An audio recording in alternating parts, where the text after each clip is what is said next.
Yeah, I thought we had a good time. Why is Mad the only person up in the window there? That was weird. Yeah, it Hi, everybody. does that. It's kind of weird. Yeah. I mean, nobody wants to look at Mad. Okay. Have an interesting bump. Yo, Meltdown.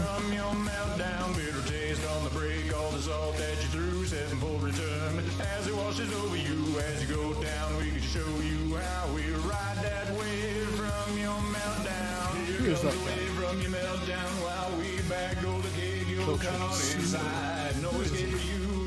Really?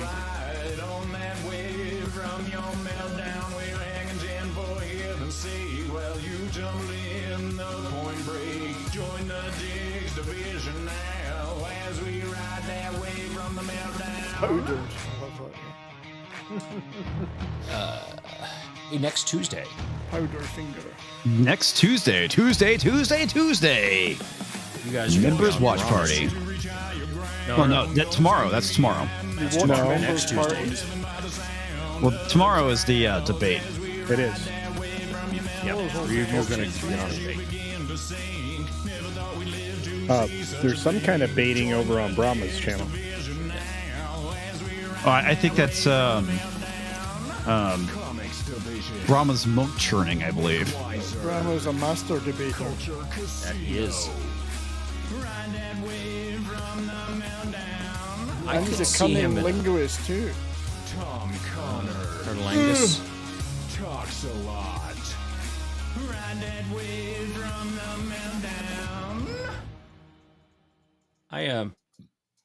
As we're playing this video, would everybody know that comics has passed the 1 million view threshold? I did. Yeah, I saw that. I was like, that's kind of cool. Only took me what? I don't know, 400 years. 7 years. How about Buddhism? How many of those views are my hate views? That's Sure, they're all Tox hate views. yeah, hate view. Toxic man flu hate views. People hate me. I get it. No, I was saying you hate me. At least they care enough to hate you. That's true. Dodgeball next week. Yes.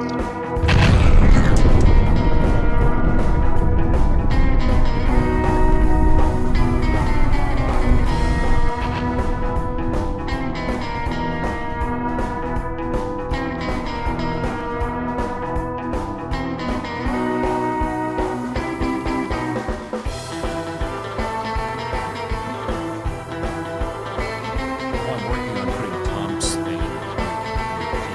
Oh yeah. It's only been a year. Only been a year.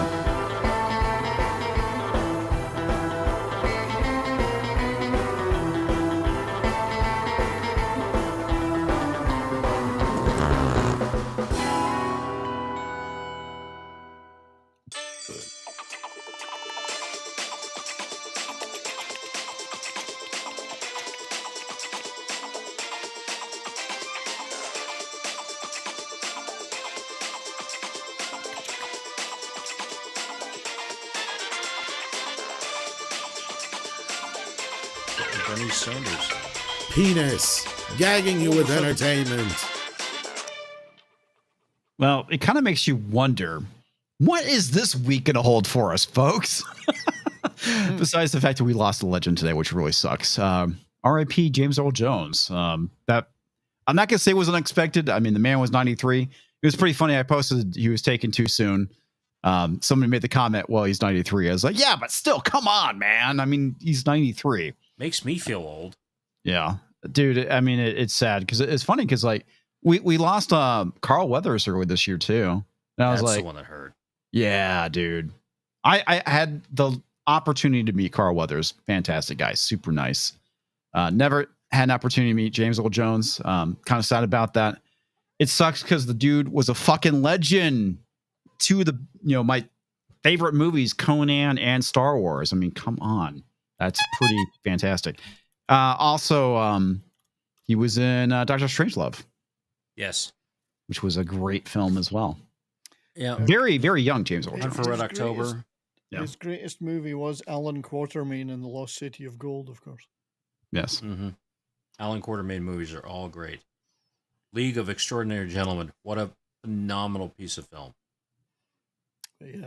What a I'm what lying, a loss. but What a yeah. legend. I think a lot of people didn't like that one for some reason. I thought it was pretty decent.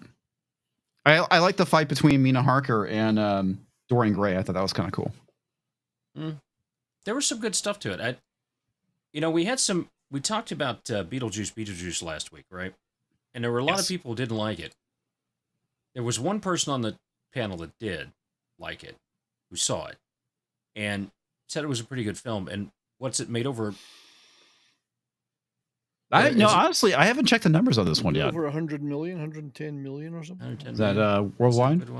It made over 141 million global. Ah, okay. Yeah. There you go. Damn. People want. I wonder what that entertainment, I second guess. week drop off's gonna. Yeah, 147. That's pretty good. Let me pull this up. Let comics pull up his pants, folks. We'll be right back. Yeah. Yeah. If by pants you mean the Beetlejuice numbers. No, you So, see I'm big yeah. in this because I can't That's see anything. large enough to read. I'm sorry. properly. Are you guys blind at 150%? That's All right. large Yes, enough to read yes, properly. yes. That's All good. right. What did you say? Eh? You. Yeah, Me? Brian. I said Get that's off of my large enough cloud. to read properly. Oh, we had to read properly. I thought you said It's get off large my lawn. enough to read it properly. Okay. I'm Yeah, supporting that's- culture. I have to say, rather impressive for a movie that, a sequel to a movie that's 30 years old at this point. Mm-hmm. That's pretty good domestic. Yeah. Perhaps people just want to be entertained. Yeah. I mean, there's no fucking denying those domestic numbers right there. That Yeah. People just want to have fun. Yeah. Despite its Hey, Vince. failings, I think it was, overall good apolitical movie. Had some stuff in it, not a whole lot. I mean, there was some environmental garbage that was in it very briefly that they didn't harp on too much. I mentioned about how they kind of wasted Monica Bellucci, which is their worst crime, in my opinion. Wasted as in blew her away.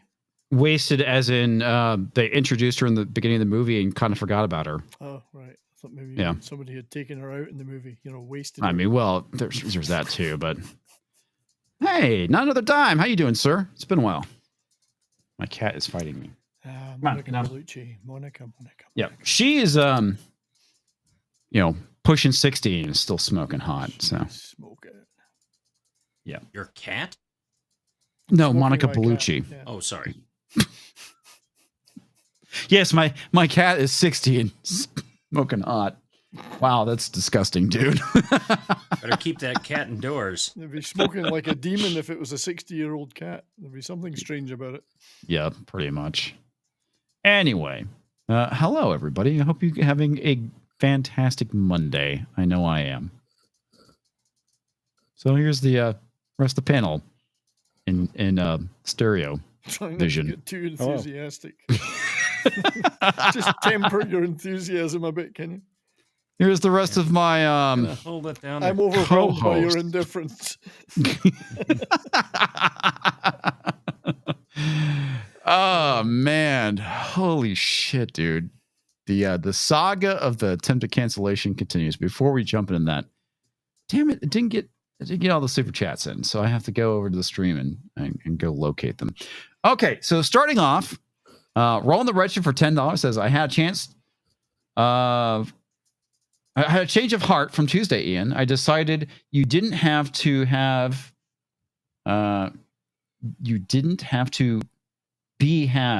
be more offensive to get rewriting Ripley attention. You need a step ladder because you're so short. Ha! Short joke.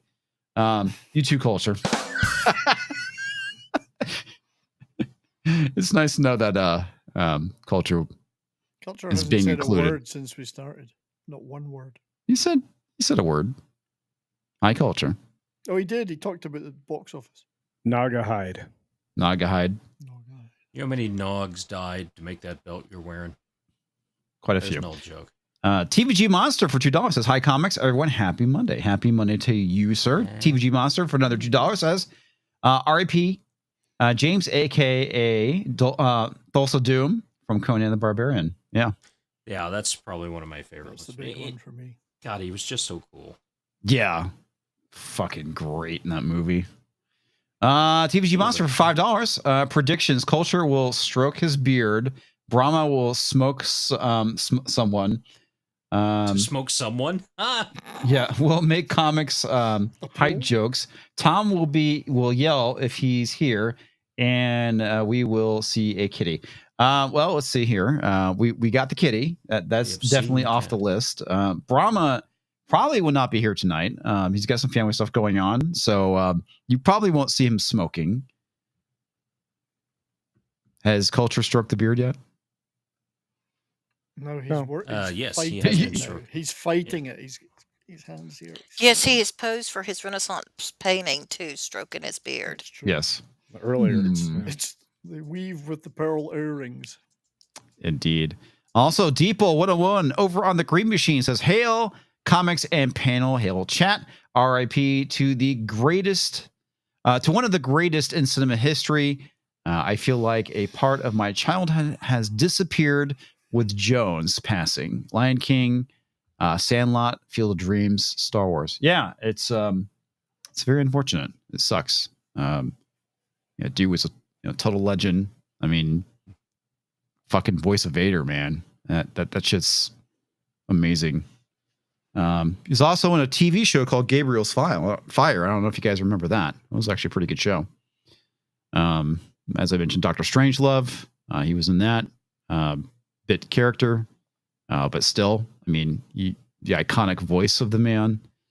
Yeah, too soon. Yeah, I know he's 93, as like I said, as people pointed out, but still too soon, in my opinion. All right, seriously, Kat, you are being a pain. There we go. Agbar WK for $1.99. Good evening, muchachos. Hail the panel and chat. Hail to you. Also, Agmar gifted 1 membership. No, wait, 2 memberships. Oh, look at that. Thank you. Thank you very much. Also, Sabertooth Raptor for $5. Sent another set of ships pictures in email culture. You may show everyone. Oh, okay. So Make who's sure to he queue shipping? those up. Planes. He's shipping planes. Also, Depot 101 for $1. Is there going to be a special Yelling at Park Cars episode tomorrow for the debate? Also, in honor of James Earl Jones, favorite non-Star Wars movie, mine is Field of Dreams, also comics. Favorite GI on display at the moment. Well, I'd have to say Conan. Conan the Barbarian. Yeah, I'm going to have to go with Conan as well. I'd go with Conan for sure. Is there a special Yelling at Park Cars? Kind of not really. We will actually be streaming on Brahma's channel the debate tomorrow. So it should be, for the most part, quite a few members of the Yelling at Park Cars cast. So there's that. Yep. Oh, by the Churn way, and butter with a bull. Mhm. SFX F314 Sabertooth Raptor, you sent me an empty shell. An empty shell. Yeah, nothing Can you put it up to your ear? enclosed. Put it up to your ear? I still have one for you from yesterday, though, which I will queue up now. But Let me get this real quick. WG for $10 says R.I.P. Ranger Jones. Was he a Ranger? He was in the Korean War, I believe. Oh, holy shit. Oh, wait, I spoke too soon. He will be here to smoke a cigarette. Here. And therefore, the prediction has been completed. What's that? Well, Smoke it. Yeah, I'll pull it up for you. Oh, I want to play something for WG. I know he's earned this for that $10, and this for you, Roland. This goes out for all of you. He loves that stuff, and it what? Yeah, you know why, Tonks. You know why. I know what you did have last seen. summer. Where was it? Fucking A, died. No, I'm trying to. Still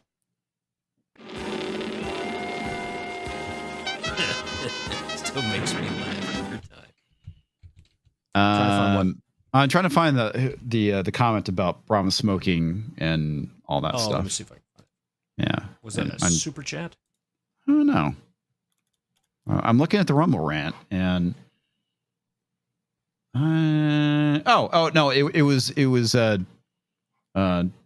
TVG Monster wasn't on this side. That's why. That's the reason why I couldn't find it. He basically said Brahma predictions: Culture will stroke his beard. Brahma will smoke someone. I'm guessing by making a joke, but you are smoking. Smoke someone will make a comics height joke. Tom will yell if he's here. And we see a kitty. If he's here. Yeah, if he's here. Yeah. Unacceptable views. Toxic kind of sucks at this. Why you pay him for? I pay no, not receive. I do not pay him. That's the joke. I guess the joke's on me. Hey, look, it's Ginger Ninja. How you doing, buddy? Hey, hope you're doing well. Carrie got me a present. Oh my God, that's hilarious. Yeah. Nice. Is that real? Is that real Trump hair? Probably. It's from that. It's the little piece right above where the ear got shot off. Yeah, it got clipped nice. off. Overproduce, underdeliver. That's me. Yep. Vince Womack, you pay him? He has the largest collection of IOUs in the world. I did at one point because I could afford it, and now I can't. So as soon as I can afford it again, I actually will be paying him again. So we shall see. That seems like a mistake. It probably is. But, You'll never afford it. You'll never afford it. Asking me to be on the show was a mistake because, like herpes, you can't get rid of it. Well, I mean, sure I can with a pass him on, though. blowtorch and a flamethrower or some gaseline, maybe. So, Sherry, it took me 5 takes to record one of the things I was doing for the new commercial. So, just telling you, I was laughing too hard. Yeah. So, no matter what happens, I've amused myself, and that's what matters. That is all that matters when it comes to self-pleasuring as our talks. You beat me to AI. Yes, I could be replaced by AI. Dude, that was pretty cool. Oh, I like that one. Yeah. That is very nice. Very nice, sir. I'd call that one the probe. The probe? Nope. Hey, it's bad take a bunch of. Remember Ford came out with a car that they called the probe? Oh, yeah, the Ford Probe. Yeah, I remember that. Yeah, Jerry, those things. No matter what you think about it, I'm going to laugh. And there you go. That's, it's made for you 100%. And I'm laughing myself to sleep with some of the stuff here. So, yep. Culture stuff's going to be funny. I'm sure it'll be funny. I mean, I've read what you wrote. Oh, and people are ad-libbing too. That's the best part. You do some of the stuff, and then people, they do it for somebody they like, or they do it for the love of it, and yeah, it really makes you used to. Yeah. Does it have cup holders? That's the question, SFX. I'm going with yes. Culture, did you say what your favorite James Earl Jones movie that wasn't Star Wars is? Baseball, Ray. The one constant is baseball. Field of Dreams. Field of Dreams. Field of Dreams. 70s? You answered, Conan, right? Yeah, Conan the Okay, Barbarian. yeah. But you, Brom. It would be Field of Dreams. Definitely. I like Conan, but I like Field of Dreams a little bit better. Was he in Conan the Librarian? Yes. Okay. Don't you know the Dewey Decimal System? I was gonna say he played the Dewey Decimal System. He played the library. Indeed. James Earl Jones played the guy who hadn't returned a book for 40 years. Oh yeah. He is the enemy of the system. And the guy that was down in special collections that hasn't seen the light of day for 50 years was played by the guy from Driving Miss Daisy. Morgan Freeman. Yeah. All right. So to kick things off, guys, we'll do a quick follow up to the joy that is the attempted cancellation of several YouTubers. I don't know if you guys saw this today, but Star Wars Theory released a video kind of going through some of the stuff that I guess that happened between him and Molly and Alex from Star Wars Explained. It's pretty funny because the shills are going. I mean, I can't believe. I guess I can. This is still going on at this point. These people aren't letting up. We all know Grayson, released a screed on Twitter about Gary, and I'm sure he's involved in this somehow. I don't give a shit about what he has to say here. But there are a few clips I want to play from what Star Wars Theory had posted today, which is just kind of breaking down a lot of things. And obviously this is a response to some of the shit that Grayson said. He just kind of lays it out. It's an interesting video. Let's take a look. I remember walking down the street with him, and he was like, He's talking about before Alex. I knew who you were, I couldn't sleep at night. He's like, I'm serious. I'm paraphrasing. I'm serious. Molly would have to calm me down because I couldn't sleep at night because you and Stupendous Wave were just getting such crazy views, and we were working so hard, and we couldn't even come close to that. And I'm like, oh, I'm sorry, man. And he's like, well, I just feel bad because I just really didn't like you, and I see that you're such a nice guy now, and I feel bad about that, so I want to apologize. He started just opening up and telling me these things. I just feel bad about that, and I'm like, man, this guy must have really fucking hated me for the views. I remember walking down the street with him, and he was like, before I... Yeah, that is some crazy shit right there. The fact that Alex could not sleep at night because another YouTuber was doing better than him. Some people are that competitive. I would never sleep again in that case. I get that, but the only person in the sphere you should be competing with is yourself. Okay. Yeah. It's pretty communist bullshit right there. It's pretty bitch made to be concerned about another channel's money. And that's one of the things that he talks about in the video is about money and views, right? Stuff that YouTubers should be concerned with. If you're a YouTuber, right, you should be concerned with the performance of your channel. The issue is when that transpires into caring about somebody else's channel and how well they are doing, right? We've seen this kind of behavior before from Matt Jarbo. Like I said, it's pretty bitch made. But at the end of the day, it's like if somebody else is doing better than you, then it just means that they're putting in obviously more work, right? That's just the reality of it. To be successful at YouTube, you have to do the work. I don't know much about their channel. I've never watched Star Wars Explained. Don't care to. That makes you and a lot of people. Yeah, I guess. But yeah, I mean, I've seen them around, and quite frankly, I'm like, yeah, okay, whatever. Now I mentioned this before. I don't care if people snipe back and forth on Twitter and YouTube and whatnot. That's fine, right?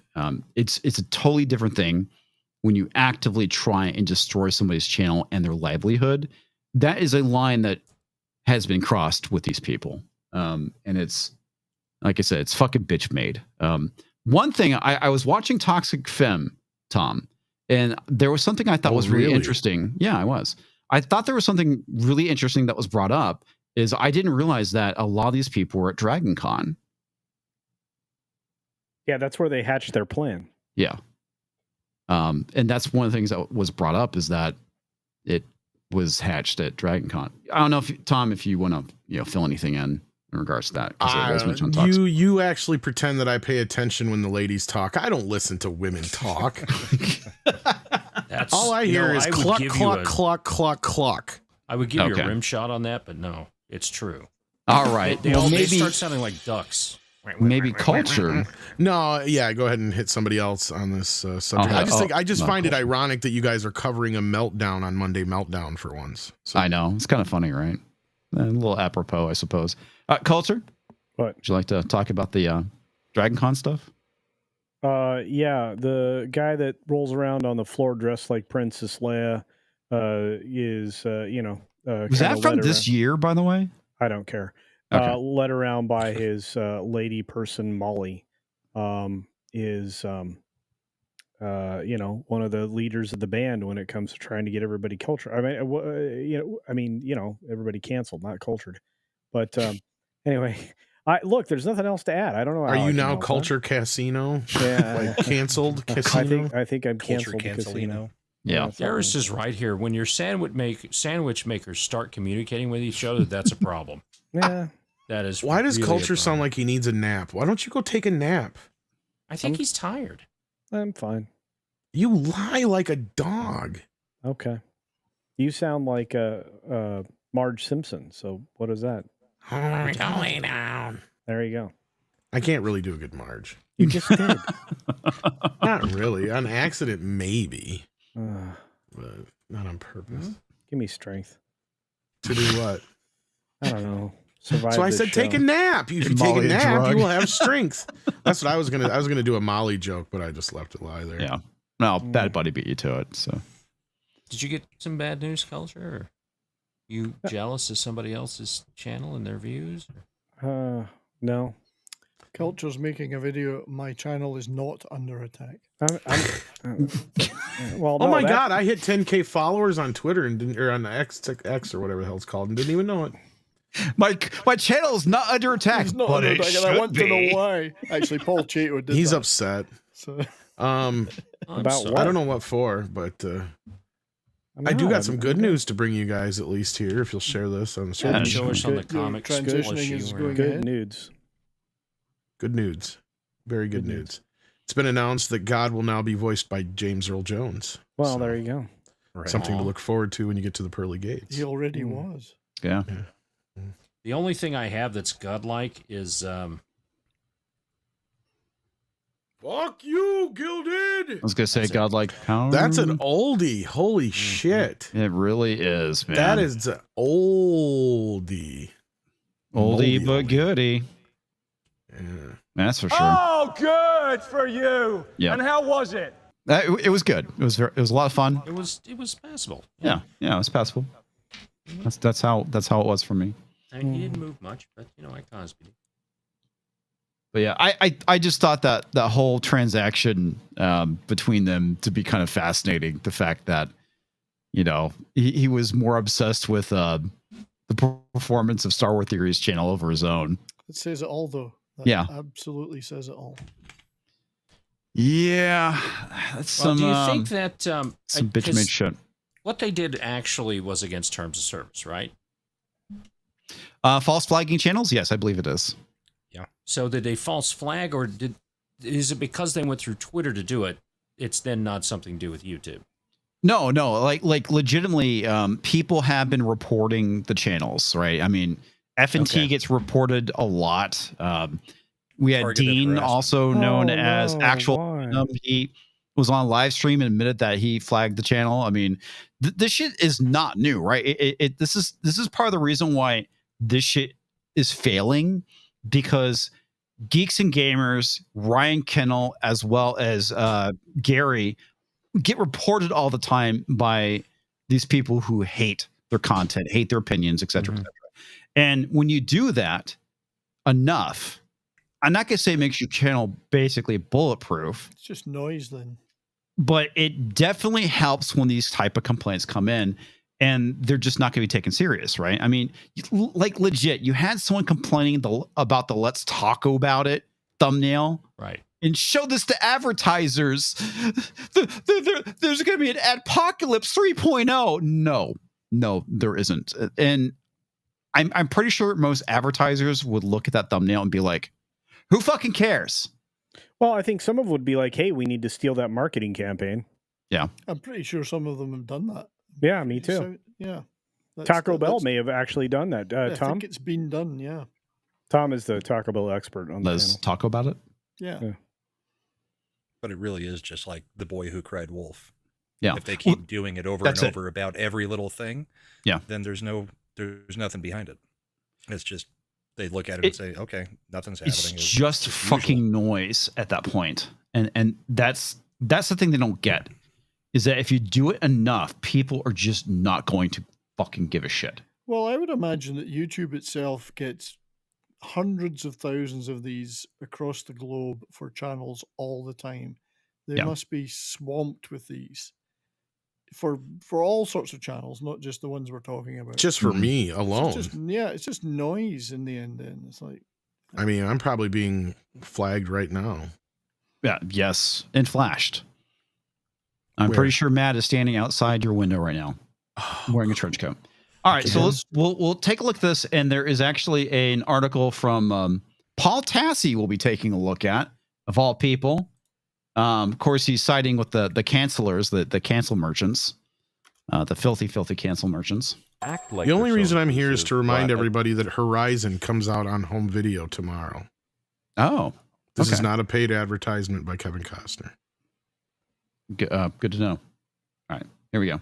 Act like they're so inclusive, but as soon as you say something that they don't like or agree with, they're going to try and strip you and rip you of everything that you hold near and dear, everything that you've worked so hard for. If you can't join them, get rid of them or something like that. Or if you can't beat them, kill them. No, man, there is no beat. You know, I don't remember you guys ever joining my charity stream to raise over, was it $70,000 look at for that. St. Jude's I in was one there. stream? You know who did join that Hey, I stream? was there. Nerdrotic, Geeks and Gamers, Ryan. Where were the other Star Wars YouTubers? You guys didn't give a shit. I literally put out a tweet saying that anybody can join. I want this for the good of the kids. Y'all didn't join. Eckhard, freaking Star Wars Explained.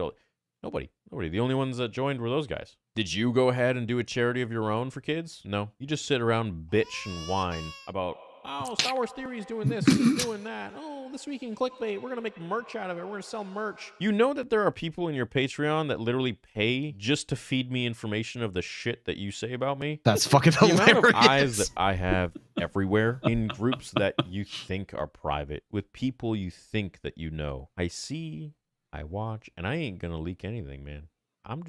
All I need to know is who I associate myself with, who I trust when they come to me. I want to be friends and this and that and all this is like fake shit. It's all politics at this point. That is insane. I mean, just absolutely fucking insane. How fucked up these people are. the problem with a lot of these people comics is that they think they don't think it's a zero sum game. He's doing well, therefore that means I'm not. Not if I try harder, I'll do well as well. You know, he has to be pulled down for me to go up. That's exactly. I mean, this is kind of a lot of the philosophy that comes from the left, right? Is this idea that everything is a zero-sum game. Just look at the whole thing. In order for black people to succeed, we have to pull down white people. That's kind of the same mentality that we're seeing from the left, which is absolutely fucking insane, absolutely crazy. Just work hard. I mean, I'm not saying that just working hard is the key to success. It's obviously one of them. Some of it's timing, right? I mean, location. I mean, there's a lot of businesses that go out of business, even though they have a great business model and great idea because of poor location, poor timing. I mean, a lot of success comes from you put in the work and then you get a lucky break because there's something that you cover. And a lot of people end up showing up as a result of that. Work equally hard, but it doesn't mean the public are going to warm to you. I mean, yes, there's always that intangible thing. You know, public there's gets opportunity. What the public wants, you know. I mean, that America is not a guarantee of success. No, it gives you that was never what the American dream. In every business, there's always going to be a certain group of people that rise above the rest. Like, let's go back to the 80s when you had music, right? Mm-hmm. The three top acts in the world were probably Michael Jackson, Prince, and Madonna, right? Right. Everybody else was either trying to be them or doing their own thing, and they knew they weren't going to be able to live up to that. So it's like, not everybody can be Michael Jackson. Not everybody can be Madonna, right? So eventually people are just going to have to, and we see this in our own communities. Mm-hmm. I've dealt with people myself. Certain people just can't get over the fact that they even blame other people for stealing their viewers. It's like, no, and you can even guess which red-haired land whales I'm talking about right now. Stealing their viewers. And it's like, no, if people wanted to watch you, they would just come watch you. Right? If somebody else is streaming, has nothing to do with it usually, like 9.9 times out of 10. It's just a matter of they'll either watch you when you're live or they won't watch you when you're live. Either way, they're going to watch you if they're going to watch you. If they're not going to watch you, they're not going to watch you. They don't find you interesting. I get it. I'm not very liked. I get it. So I hang out with you guys so people actually listen to me. See? What? I'm not stupid. I'm not sure we even like like you you either, Tom. sometimes. What did you say? I know didn't hear that anything. culture hates me. Yeah. Culture, I think, is taking a nap. But yeah, But I it's mean, If he true. actually I mean- listened to me, that would be a first. Okay. See, I told you. culture should have said A. Yeah. They're looking at it the same way that leftists look at economics. Yes. For a millionaire to be created, another one must be destroyed, because they think there's just this limited amount of wealth. Anything. It's unlimited if you do the work. The wealth builds. It doesn't have to be taken from somebody else. Yeah. A new business can do its own thing separate from everybody else. They don't have to suffer because this business is rising. All Same right. thing Yeah, with the well, zero look at sum game. sports teams. They can all work equally hard, but Yeah. only one of them's ever going to win the trophy. You know? Well, the other thing too, if you're doing something and it's not working, change your formula, right? Go and find what works for you and your audience as a content creator. Right. If the views aren't showing up, I mean, there's times where Well- I tried something and it fucking blew up in my face, and it's like, okay, it's not doing that again, I guess. You Well, and told how- me you were never going to mention that. We were on that mountain. Oh my. And we were all by ourselves. You said you weren't going to mention that. Hey, Tox, you're the Well- one who's bringing up Jesus Christ, man. Not No, I you mean- said that. Okay, I whatever, half jokingly usually answer when people ask me for advice about YouTube or getting into YouTube. I say don't. But like then my next, answer after that is like, yeah, I'm only half serious. But really, no, seriously, find something that you're into so that it's not work. Right. It's a hobby for you.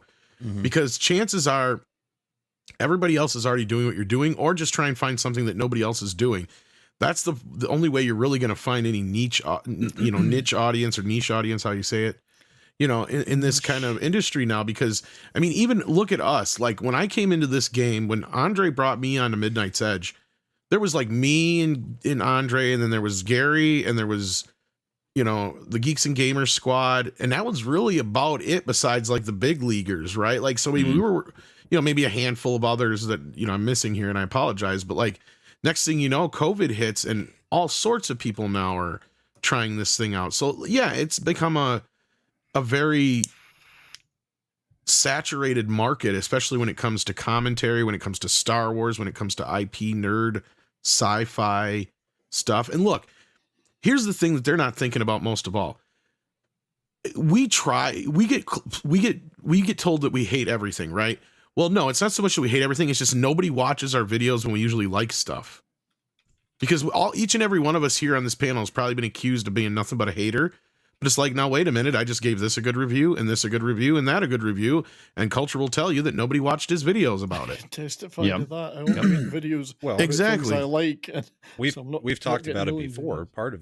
Part of it is when you actually like something, you want people to go see it, so you tell them it's Yeah. good, Mhm. but you don't spoil the crap out of it. Mhm. When people don't like something, nobody cares if there's spoilers, so we can talk about it Right. for 2.5 hours. Well, and things you that don't people want to like. spoil everything for something that you want people to see and enjoy. That's the problem with new movies, is by the time people have seen it, enough people have seen it and can talk about it, it's no longer topical.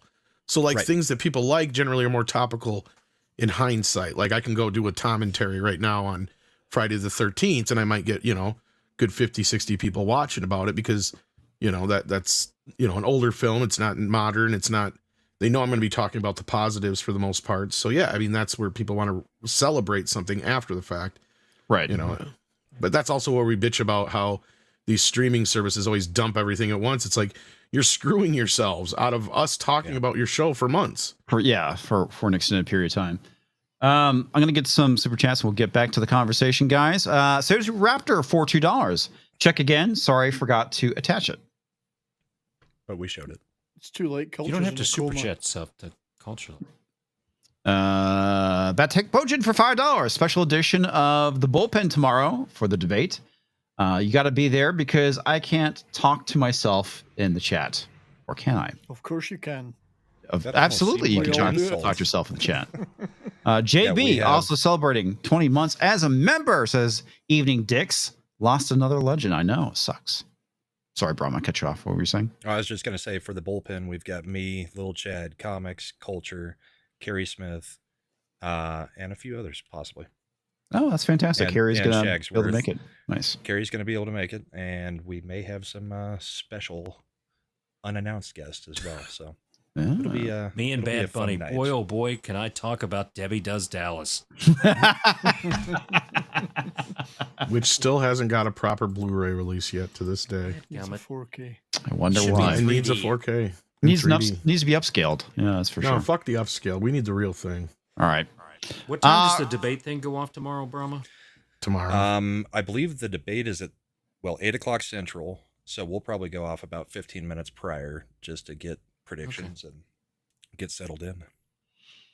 Sounds like a plan. Rolling the red shit for $20. Rolling. No one complained. James Earl Jones was miscast as Tulsa Doom since Howard described Doom as having a face like a bare white skull. He's basically Ian, like Skeletor, yeah. Yeah. Ian, I am losing my touch. I haven't gotten a finger in a while, or is it too small for me to see? All right, there you go, Roland. There's your finger.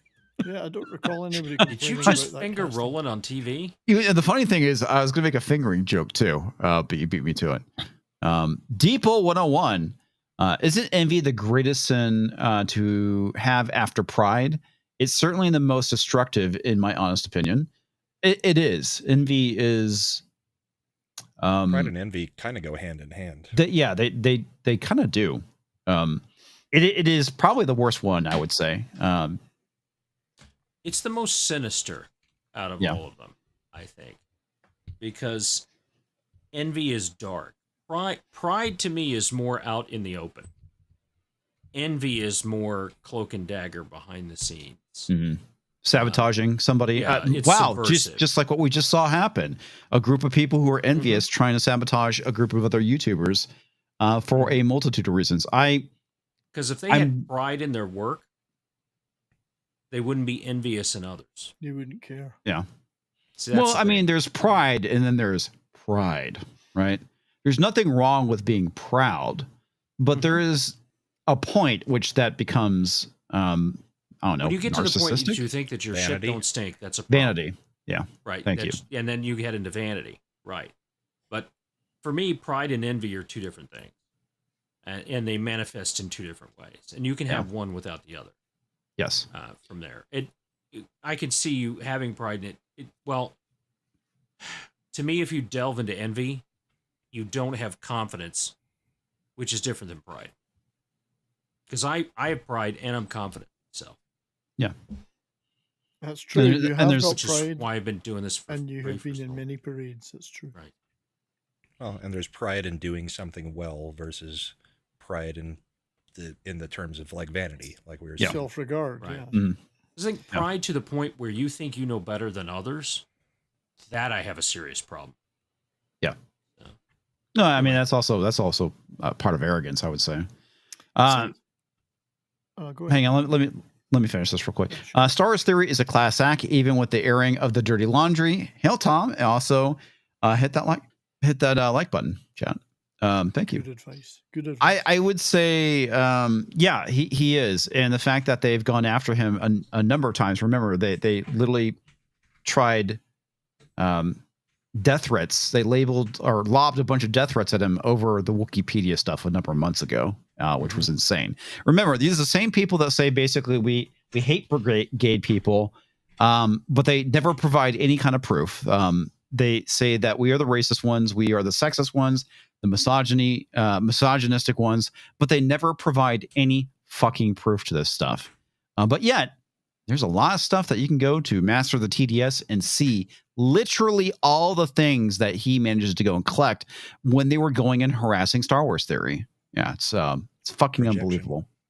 Yeah, it's unbelievable. Oh, Well, I mean, What the fuck? opportunity. So the whole thing about the American, quote unquote, American dream, all this stuff, there's opportunity. It's not even equal opportunity. It's more opportunity than you would have anywhere else. Right. And that's it. Not everybody who works hard is going to make things happen. I mean, Sam Walton didn't take off until later in life, and he was a real dick to his employees. Yeah.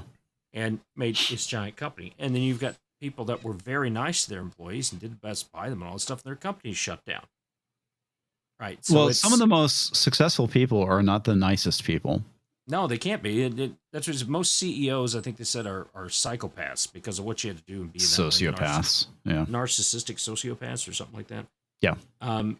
Yeah, because you have to have a certain mentality, and a lot of people bow to the abuse, the verbal abuse and stuff that comes out, and they just let people go as opposed to deal with them, because most people don't like that conflict, don't like to get up and deal with that stuff.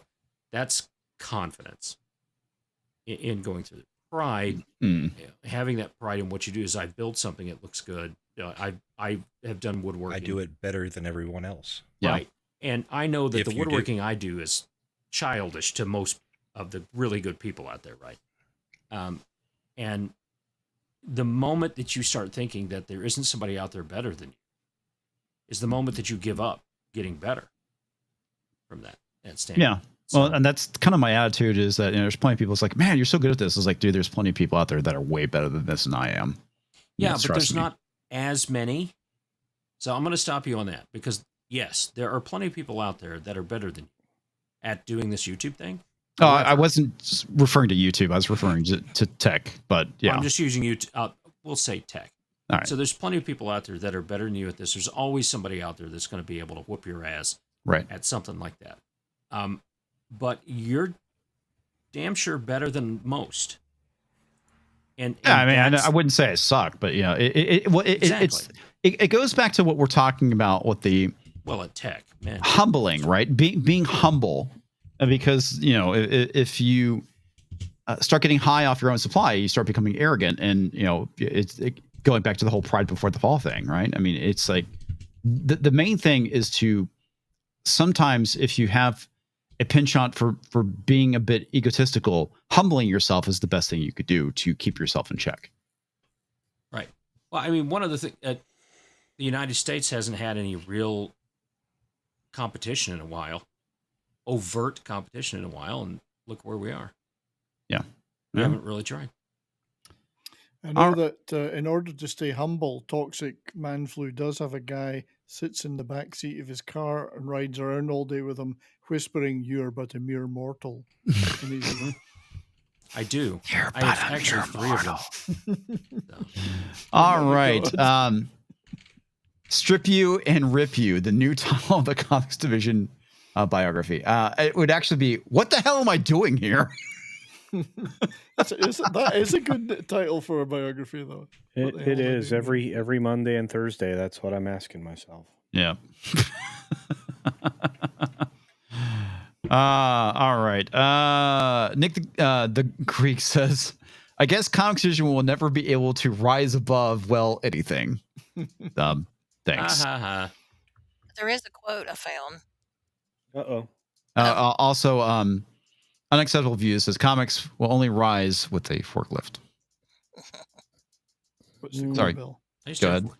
Oh, I was saying there's a quote I found, like the first round that they went after Gary, that I had put up, and that was when the guy was doing that big long piece on him. But I had put up as my status: the envious man thinks if his neighbor breaks a leg, he will be able to walk better himself. Right.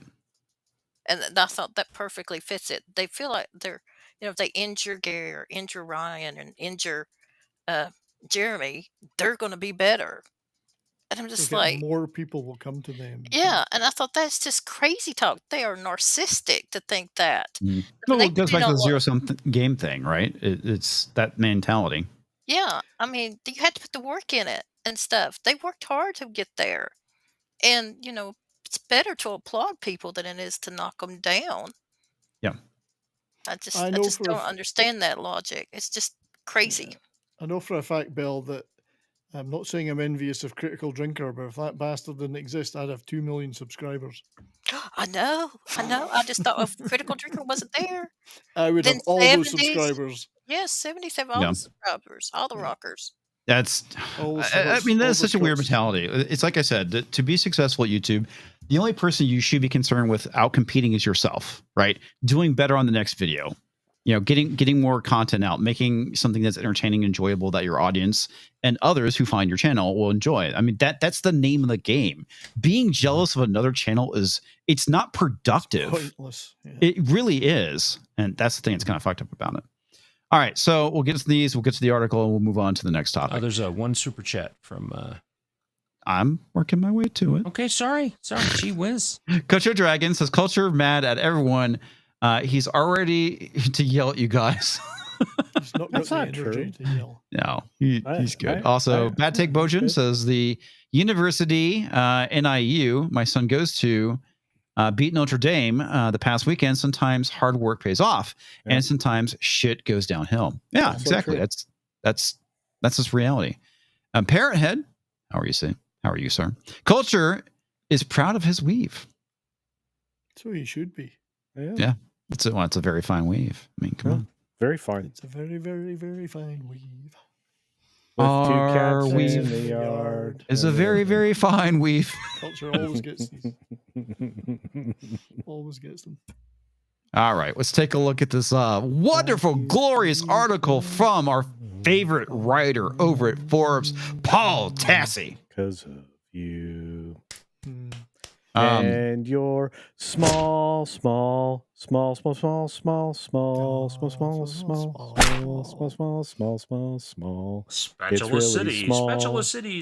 City. Graham Nash. I thought you were trying to say he has a small penis. No, I just, this, if anybody can read this, that's amazing. Oh, okay. That's what you're complaining about. Small. Came on camera to look like he had a stroke. People with tiny penises cannot read this headline, is what it is. All right, there we go. The Acolyte has caused Star Wars fandom to plunge into civil war. Who wrote this article? Temple? Somebody not smart. Paul Yeah, Tassi. Civil War? Who was it? Paul Tassi? It was Paul Tassi. I mean, Somebody not smart. Yeah, I mean that pretty much sums up Giant Paul of our Tassi. times. Yeah. Ultimately, Paul Tassi sides with the cancel merchants, so I'm going to call Paul Tassi a dirty, dirty cancel merchant because that's what these people are. You almost called him a dirty, dirty pirate hooker, didn't you? No. Okay. I called him a dirty, dirty cancel merchant because that's what he is. That's what he is. A cancel merchant. Or a cancer merchant. A cancel pig. Cancel pig. Yeah, I know. I just like cancel merchant because that's what they're selling. Yeah. Anyway, you think the drama over the Acolyte is over? Gasp. Think again. As now what has been arguments about content of the show has progressed into full-on civil war in the Star Wars fandom community. I guess. Sure. Two parties of fans that appreciate the show like the Acolyte and did not appreciate what seems to be a coordinated, relentless assault on the show and its actors by YouTubers and their subscribers. Okay, first off, for him to go and say that this shit is coordinated, no. Okay, people go and make content. It's kind of obvious, Paul. Something happens, a bunch of people either like it, they don't like it, they make a video about it, right? That's what happened. None of this shit is coordinated. However, the one thing, Paul, I'm going to point out that you left out of your article is the fact that the dirty cancel merchants, however, did coordinate their attack on various YouTubers. So that actually is the case. Where a bunch of people expressing their opinions about a fucking TV show. Yeah, that's fucking coordinated, dude. Yeah. Fuck off, you retard. There are attempts to demonetize many of those accounts, which they believe are racist or... okay, and again, believe, this is the thing, this is their opinion, believe they are racist or encourage targeted harassment campaigns. Nobody is fucking called to go and harass these people. Nobody has gone and called to harass Amanda Stenberg or Leslie Headland, though I would like to bring up that Leslie Headland is the former assistant to former personal assistant. God damn, I can't say words tonight. former personal assistant to Harvey Weinstein, something that you left out of your previous article. Just throwing that out there, by the way. So, yeah. The other side says they simply hate the show for normal reasons. Normal reasons, folks. It was a bad TV show. Like, legit. It was awful. It had it had a negative review set from the critics, didn't it? No, the critics actually, maybe. I think it was stuff anymore. I think it was pretty low. It was but lower than normal, but still not right. low. But there was a few gaps, a few breaks in the ranks there. Some of them broke ranks because it was just so bad. Yeah, I mean, so if the show is lore breaking, is that not a normal reason to not like it? It's a pretty normal reason, and instead of breaking ranks, I just think that they were actually rank, but just my opinion. Yeah. Seriously. Fucking Rotten Tomatoes and you're stupid. We need ads. Yeah, it's the ad block is being really freaking annoying. I guess they don't like the fact that I'm using an ad blocker that is not built into the browser right now. They don't like a lot of that stuff. No, they don't. But while we're doing that, Monkey Jeebus, Brahma milk. Wow. Again. That's looking. And I have seen Brahma look just like that wearing that hat. That is a masterpiece. It is. Yeah. The hair. Oh my gosh. Makes Chucky look friendly. There. Wow. Okay. Is there anything that isn't Star Wars related still to talk about? Well, give us some time, Tom. We'll get there. 78% from the critics, 18% from the audience. That's basically. So I mean, when the audience score is that bad, that you can't sit there and say that that's just hate. Well, no, and they're trying to blame YouTubers, saying that the fact that the accolade is at 18%, it's our fault, rather than the fact that nobody cared to watch your fucking show. Remember, when the audience says that it's bad en masse, it's review bombing. Yes. And the audience says it's good. It must just be good. It must just be good. Yeah. Yeah, exactly. Yes. The funny, this is fucking great. The saga of the Acolyte is well known at this point. The show was little watched. Well, thanks for being honest there. But developed a core base of fans who really liked it, ranging from its representation, a black lead, and an Asian heartthrob as its villain. Would any of you consider Manny Jacinto to be a heartthrob? A lot of people were talking about how weird he looks. Specifically the ones that were shipping, right? They loved how he looked weird. I think 70s is a pretty big fan. Yeah. What does shipping mean? You ship something across the ocean, Talks. That's what shipping is. You artificially put two people together and then try and promote that as a romantic. Oh, so it's short for relationship. Yeah. Yeah. Got it. They're too lazy to even pronounce relationship, let alone have one. So how can they write? Or it could mean, it's true, it could mean packing them into a container in China and shipping them. And sending them overseas. It's possible. Or in certain cases with the land of Wales, 2 containers. Depends. Yep. It's leftover Raylo fans. So they don't have anywhere to go. It must really suck not having anything internal. I look at that. As an Asian, the lovely Sherry says, I say nay. He's mid. All right, there you go. You heard it right. Nay is an Asian word? Nay. Never mind. Okay, the YouTubers in question devoted dozens. Actually, that was a pretty good joke on both of our parts, and y'all failed on laughing at us. Yeah, because I'm sitting there. No, I'm shocked because I thought that Sherry was Colombian. I set it up, comics knocked it down, and you all just failed. Fail. Brahm is the only one who laughed. Well, he's got that. I laughed internally, Tom.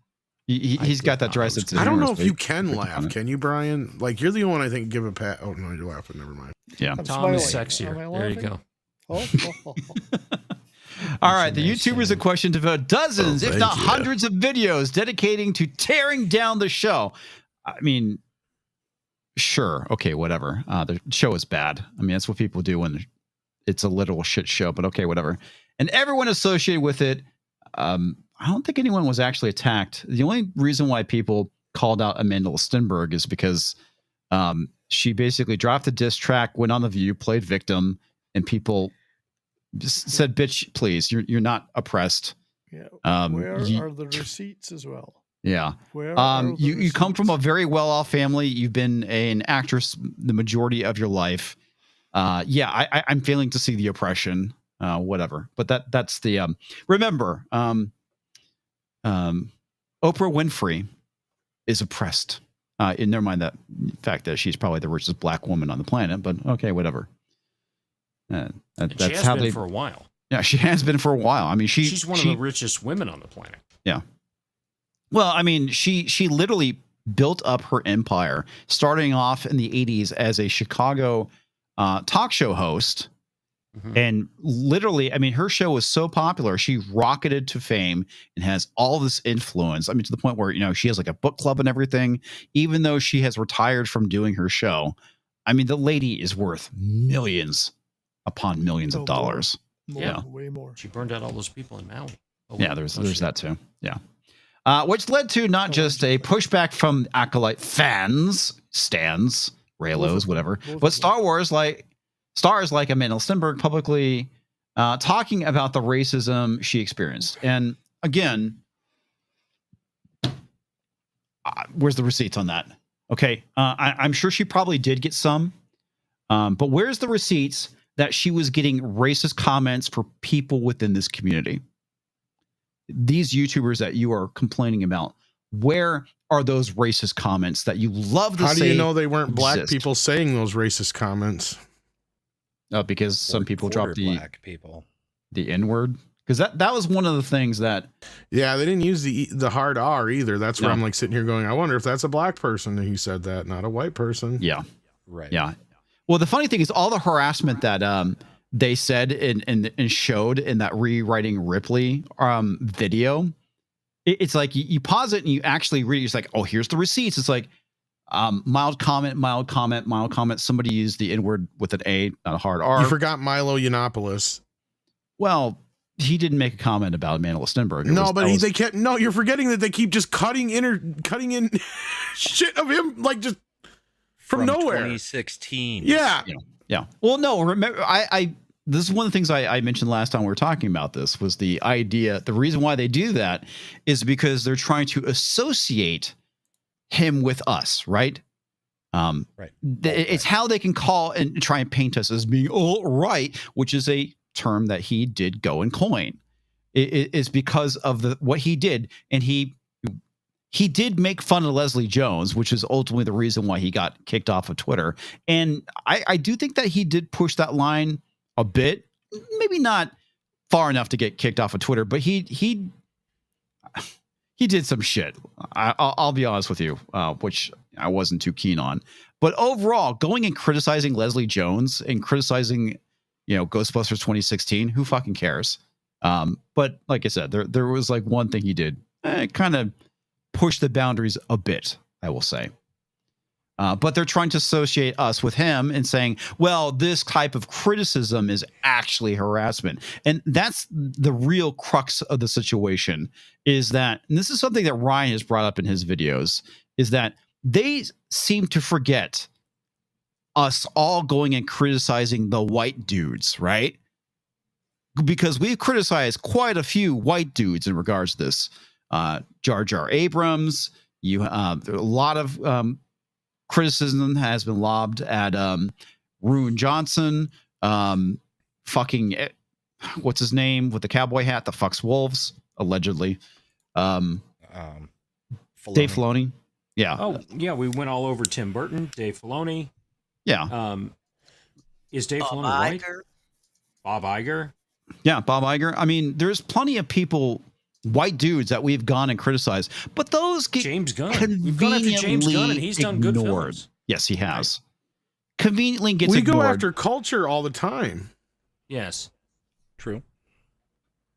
I love culture from the back. We don't know. You should see what I'm saying in the private chat to him. Mm-hmm. Yeah. Why do you think he's so upset? Like, I mean, I'm being brutal to him right now. It's pretty racy. What? You should see what lovely You're Sherry not sent reading me it? a meme about you There's and nothing culture back in my there. chat. Yeah. Yeah, and I have a For headache. nothing Oh, who you have a does headache? with for Oh, in yeah, the but- parking lot of Walmart for like. Yeah, but I didn't read that as criticism, Tom. Well, yeah, it's capitalism, but you're still donkeys and shit. Hey, $20 is $20. That's right. Yeah. I'm just saying you should raise the price, man. That's all. Maybe go for 50 culture. That's it. Then the show was canceled. I mean, at least do the Rotten Tomato $50. I mean, come on. Yeah, I guess I should raise my prices up there with Grace Randolph. I think she might charge 75 rather than 50. Just throwing that out there. Okay, then the show was canceled, as it should have been. Given that Disney is Disney, the decision likely came down to mainly an absurdly high cost, which is very much Disney's fault. Yes, it is. All the reasons why the show was canceled is literally Disney's fault. They sunk a lot of money into it. They hired Leslie Headland, and she was the mastermind behind the show. And she basically said, lesbian Frozen in space. Yeah, great job. This is something I mentioned last night on Culture Stream, is that they have a predominantly male franchise that is being run by women, and there's no men to step in and say, hey, that's a bad idea. One thing I failed to mention last night, Culture, on your stream, was that one of the greatest gaming franchises out there was actually created by a woman. Right. That being, Nathan Drake. Uncharted, the Uncharted series. Yeah. By the way, the final game, she was actually pushed out of her own franchise by the dipshit from Naughty Dog who created The Last of Us. And Neil Cuckman. Yeah, Neil Cuckman. Yeah. So it's not like there aren't women out there who are talented who can create things for. I would say that game series is not just for guys. My wife enjoyed playing it. She had a lot of fun. But she created a very fun game series. But she, wasn't driven by ideology, unlike Cuckman. So there's that. Arguably the largest book and movie franchise ever was J.K. written Rowling. by a homeless woman. Yeah. Oh, yeah. Yeah. I mean, Harry Potter. Harry Potter. Yeah. I mean, to sit there and say that women aren't talented, that women to do stuff. I mean, there's a few religions and other people that have tried to erase women out there. And they haven't succeeded yet. They haven't succeeded yet. No, but I mean, there's stuff that's happened to try to erase that out of history and all that stuff. But I mean, Genghis Khan's empire was run by his wives. Well, I mean, that's a lot of the things too that happened in ancient society, is that when the men are basically out at war, the women are basically running the show. I mean, society still has a function. Look at World War II, where all the men were at war and the women had to go and step in and go into the workplace and build tanks and shit. I mean, that's just, and you know what they found out with that? Women had better manual dexterity with their hands. Okay. And when I was growing up, my grandmother worked There jobs. are like 30 jokes for that, dude. Yes, I know. Yeah, My grandmother worked at the Zebco plant in the area, and Zebco was rod and wheels and reels for fishing. They only hired women to do the assembly because women had the manual dexterity to put that together. Right. Men couldn't do that at the same level. So I mean, they're not doing practical real life education anymore. No, they're not. There's not any of that happening out there, and that's what it is. So you got people that are living these hypotheticals. They don't have anything really going on in life out there doing this stuff, and yeah. So, but I am sharing talks. A practical result of the women in the workforce in those days, it caused things like this. It's true. That's true. And it made Christmas parties so much fun. Yes. Mm-hmm. Totally. Can All we right. just get past Star Wars? Yeah, well, if I can't stop getting interrupted, Tom. Actually, I'm I'm not just saying anything. You have been saying stuff to this. No, I have not said a word for like 30 minutes. He went on a tangent with Culture about the private chat. That's what he talked about to try to get us off Star Wars. all right. I did. Low viewership numbers, low audience score. The show is garbage. I mean, come on. And it costs way too much money and nobody watched it. It's much like Doctor Who at this point. Yes, they've paid the money for season 2, but you ain't getting anything else after that, guys. And it's the reason why the show is canceled. And yes, I mean, it's a lot of people are going to take a victory lap because it was bad. I mean, it was literally lore breaking, something that it gets mentioned in the article. It was lore breaking. But they're leaving out one other thing that was also a cause of it. All the shows that they did before it have sucked as well. Yes. Their viewership is down because they haven't made anything good. Yeah, because nothing before that anybody that, points to that says this is a great show. the lowest series before The Acolyte was Ahsoka, which was the previous Star Wars series that came out. Right. So it's everybody's fucking just checking figure. out. We don't have to say anything. People will check out anyway. Yeah. And that's reality. But remember, they want to blame the YouTubers for the failure of the show rather than Disney. It's so great and inclusive, but nobody liked it. It must be the fault of those pesky YouTubers calling this shit out. Oh my God. Wait a minute. Let's just follow this logic through. So let's just say that these YouTubers were saying racist things, and they weren't, but let's just say they were. So what he's saying is that enough of the audience out there are actually racists to have listened to that and said, I'm not going to watch this show because I'm a racist. So he's insulting the entire audience by calling them racists, not just the YouTubers. He's saying, all of you, all y'all are racists because you didn't watch it. Yeah. All right. So That's members the of the Star extension Wars of that. community in support of the show, like The Acolyte and its actors, banded together to create a movement and try to cancel, get a number of specific Star Wars channels. And again, these channels aren't Star Wars channels. They're pop culture channels that just so happen to talk about Star Wars. Demonetized. And again, we're not trying to get them off the internet. We're not trying to get them removed from YouTube. We're just mad that they're making money off of it, which is a fucking bitch made thing. Okay. Absolutely fucking bitch made. Examples of what they believe was, and I love how he fucking keeps saying this, believes was racism. Not saying it actually was racism. They believe it's racism and harassment. That would be grounds for defamation. Yeah. Well, of course. But it's the my truth thing. They believe it was. It's their truth. Doesn't matter whether there was anything behind it or if it even happened. It's their truth. You got to take that into account. YouTube should absolutely just cancel everybody. Yeah, 100%. The funny thing is that Paul says that within 13 minutes of rewriting Ripley making that post, that YouTube responded immediately, basically saying, oh, we didn't look into it. This is the biggest fucking lie in this article. It was 24 hours before YouTube responded, because this happened. Fuck, dude. When did this happen? It Wednesday happened night? Wednesday, and you guys got the answer like right before F&T. Friday morning, wasn't it? No, that happened Thursday, because it happened right in the middle of me making my video talking about it. Is when the heard around the world happened in regards to the response from YouTube. So I'm guessing pretty close to 24 hours at that point. So Paul, you're a fucking liar, dude. You are a legit fucking liar by saying, however, here it is right here, folks.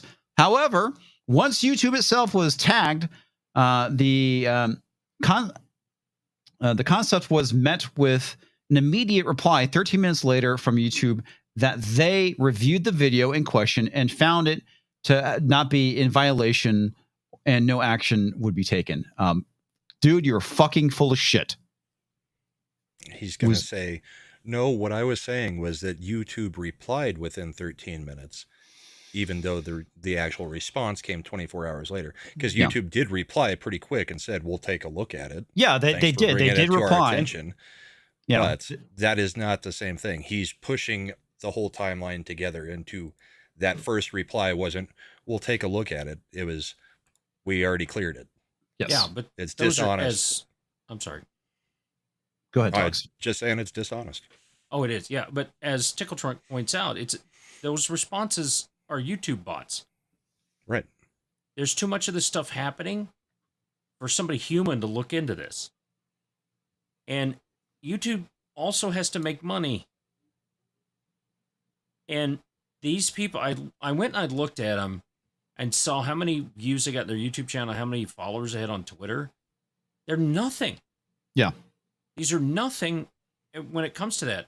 And if they're thinking that they're going to jump over people and do that, they're the same people that think that Doctor Who, when I go and I just, for this group, there's so many millions of those people, they're going to flock to this and see it.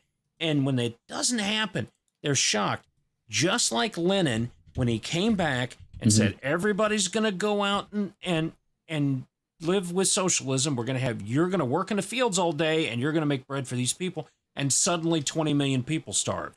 He was literally shocked and didn't know what else to do. Yeah, he realized like communism didn't work. The same people are saying that. Because people just took. Yeah. Yeah, the acolyte is it's everything that everybody says that we've been taught to do, and they're saying, and the actors are telling us, and the politicians are telling us, and the media is telling us this is what we need to do, and nobody out there gives a shit. Well, it's like when they're shocked that DEI didn't fucking work and didn't make them lots of money. I mean, it's like, but the only people that give a shit are the people like us who are talking about it, right? And pointing that stuff out. And 95% of the world doesn't give a rat's ass. 95% of the world is worried about the fact that food prices are 80% higher than they were last year. Yeah. This They entire just don't put 2 and 2 together of what's causing it all. This entire article is such a disingenuous take on what happened. The idea that, that they auto responded with the same message. It's like, yeah, it got used, I think, 26 times today. Not today, but this year, as Ryan pointed out in this video. But a lot of it, too, is that when it comes to support, and especially something like using Twitter as support, you're going to use a lot of canned messages, right? You can't fucking go and just type up the same thing over and over again. It's the reason why you get similar responses is because you have a canned response. There is a lot of stuff that comes through in ticketing systems, which allows you to go and build canned responses. Especially when you're dealing with the volume of shit that YouTube has to deal with. They have to automate it.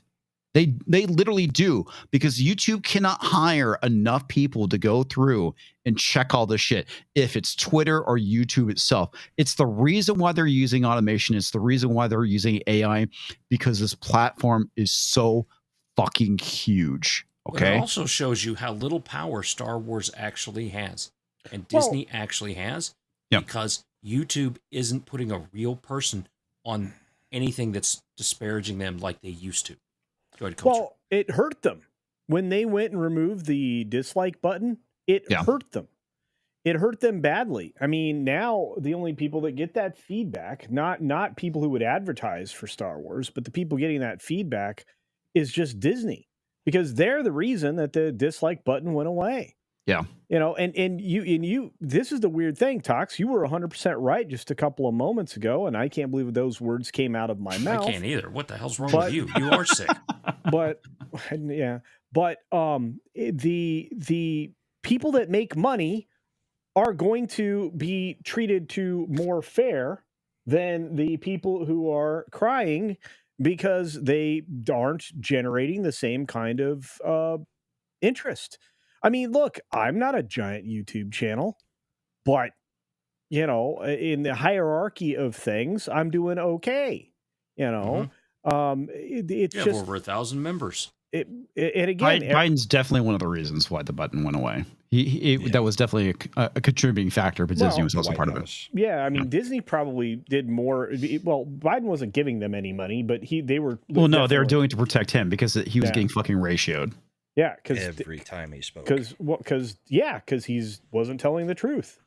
I mean, look, if you run a running fact check on him or on the current vice president, you're going to have a really rough day, because that will be your whole sole job.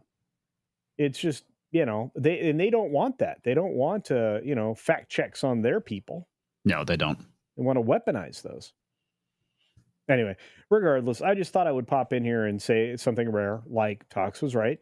And and thank you. And there you go. But to the bot thing, though, I mean, I think it comes back to what we were talking about earlier too.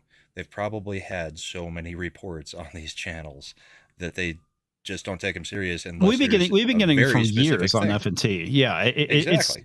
It's what we were talking about earlier. It's an inoculation against this nonsense, is what it is. The fact that it gets reported so many fucking times. So anyway, we spent over an hour at this point. We're moving on. Wait, do you hear that sound? That's the sound of all of their egos popping when they realize that nobody gives a shit about them. I thought the sound was of Tom being overjoyed because we were moving on from Star Wars. I thought basically it was. I'm gonna bring him more joy and say, I'm gonna step out, gentlemen. I hope everybody had a lovely night. Yeah, I know. You're stepping out on us. I am indeed. I didn't know we were allowed to leave. That's bullshit. He's cheating on us. You're not going to stick around for the Ahsoka retrospective? Yeah. This is hell no. By the way, that was one of my sayings. Don't piss off a Southern woman. These are my friends. A Southern woman? Do not. Don't piss them off. But do check out. Wait, what are you guys talking about? What? Like coming up next, or just kind of in general? Yeah. Well, we're going to be talking about the rumor about Rockstar Games delaying Grand Theft Auto 6. Oh, you mean the video that I did this morning? That's the video that Culture did. We're also going to be talking about Beetlejuice, and how Winona Ryder is sharing her delusions with, the Gen Zers. Well, actually, she makes a good point in that. She does. But yeah. She does. And then? And we'll be talking about how apparently Marvel Comics has decided to make Kitty Pryde bisexual for no reason. Well, then everybody's going to want to check. Wasn't she already? No. Everybody's going to want to check that game place tomorrow morning, because there will be another breaking news story of epic proportion in gaming. I'm not even joking. You think the GTA 6 further delays something? You just wait. Wait. So what are your thoughts on that, Culture? I mean, do you think the delays are legit? Because it is a rumor, and they're basically denying it. The guy, they won't confirm or deny. They'll just speed up their announcement. So chances are by the end of the week, we're going to hear GTA 6 is delayed. So I'm pretty sure. The guy that leaked or put it out there has a solid track record. I mean, really solid. Is anybody really surprised though? I mean, it almost becomes like you almost expect anymore that these things get delayed like 20 times over. Before you go, Culture, I want to ask you something. Do you think that the reason why it's being delayed is because they're pushing it back to fix certain things because of the massive flop that is Concord? Yes. Yeah, almost exclusively. Otherwise, they could just pedal through what they've got now. But the problem is they're watching in real time. Two gaming companies that are just getting their rocks kicked by the customers. Not being Ubisoft and rocks, do you mean testicles? And Sony. Yes. Sony's getting their rocks kicked because they keep doing things to the customers to try to force them to do things, and the customers are like, nah. They basically almost killed Helldivers 2 twice for dumb things. And then Ubisoft has done 3 dumb things in a row. X-Defiant is dying. The Star Wars Outlaws thing is a complete collapse and just a money grab. Live service games are a problem. That's something I'm working on a story on right now. They are a huge fucking problem. And then the third thing is, Assassin's Creed is projected to be a terrible, terrible disaster. So, look, Ubisoft had 3 things in the can. They thought were going to make them money this year. Boy, were they wrong. So, but do check out my channel, Culture Casino on YouTube, Culture Casino on Rumble, Culture Casino on Mindsgetter, Twitter, and all the other places. I don't know about that, but someday I'll have an Instagram when I get my website up and running.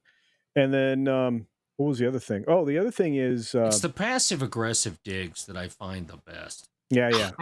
They really are, man. Yeah. Did you catch them? Did you catch them? Yes, we all caught them. Culture. Oh, okay, good. And then Did you catch the pole?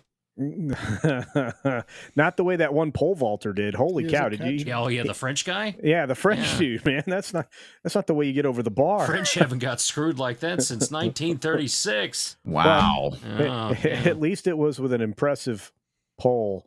Anyway, so the poll says, should Culture Casino leave? Yes, no. Yeah, check out that gameplay. So really, seriously, we have another huge story again.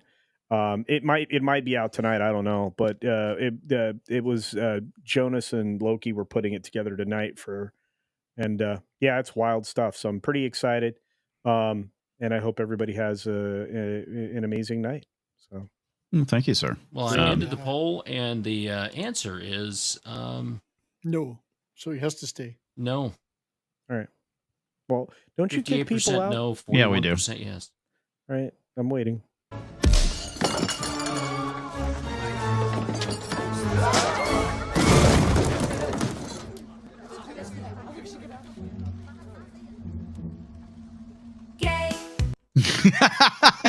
Tom's just happy we're moving on to some other topic. Well done. All right, well, real we quick. had 5 more topics, but after that, we're down to we only have time for 2. Yeah. Talks of Banflu for gifted 10 memberships. Thank you, Talks. And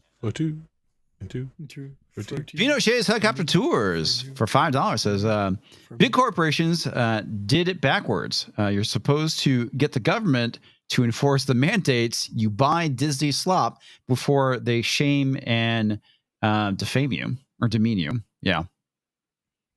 But these people aren't exactly the smartest people. So yeah, there's that. Because Tom has been so quiet this entire time, let's talk about the whole Beetlejuice thing real quick. Beetlejuice. Beetle breakfast? All right. Is that when you squash Paul McCartney and you get Beetlejuice? Yes. When you were young and your heart was an open book. It's what leaked out of Lennon. Oh, wow. God.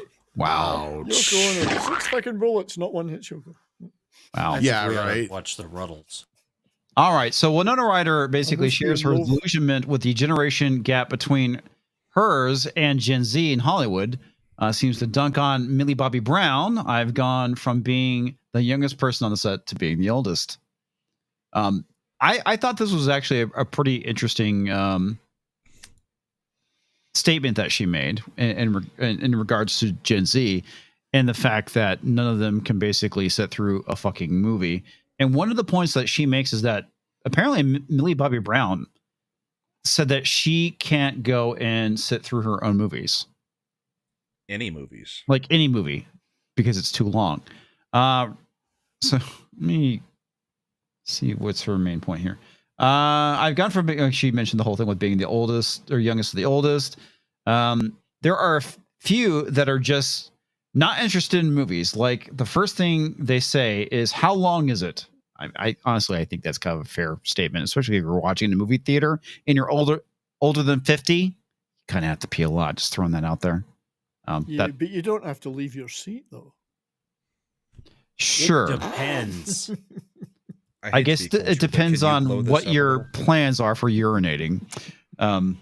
Sure. She didn't incriminate anyone, but the Strangers Thing co-star Millie Bobby Brown once remarked, that lines up with Ryder's observations. People come to me and say, would you definitely watch this movie? It would change your life. But Brown says to The Sun, I'm like, how long do I have to sit there for it? Because my brain and I don't even like sitting for my own movies. That's fucking frightening. The idea that this generation cannot sit through an hour and a half movie is fucking crazy. Well, and she's an actress, right? Yes. So how does she study and do character development of any kind if she has the attention span of an ant? I have no idea. What's a nant? Is that an ant and a gnat that had sex and created a baby? A nant. Possibly she doesn't. From the south. Fuck you both. Possibly she doesn't do that, Doc. What? She just doesn't do it. That's right. That's why the movies and all this stuff are sucking.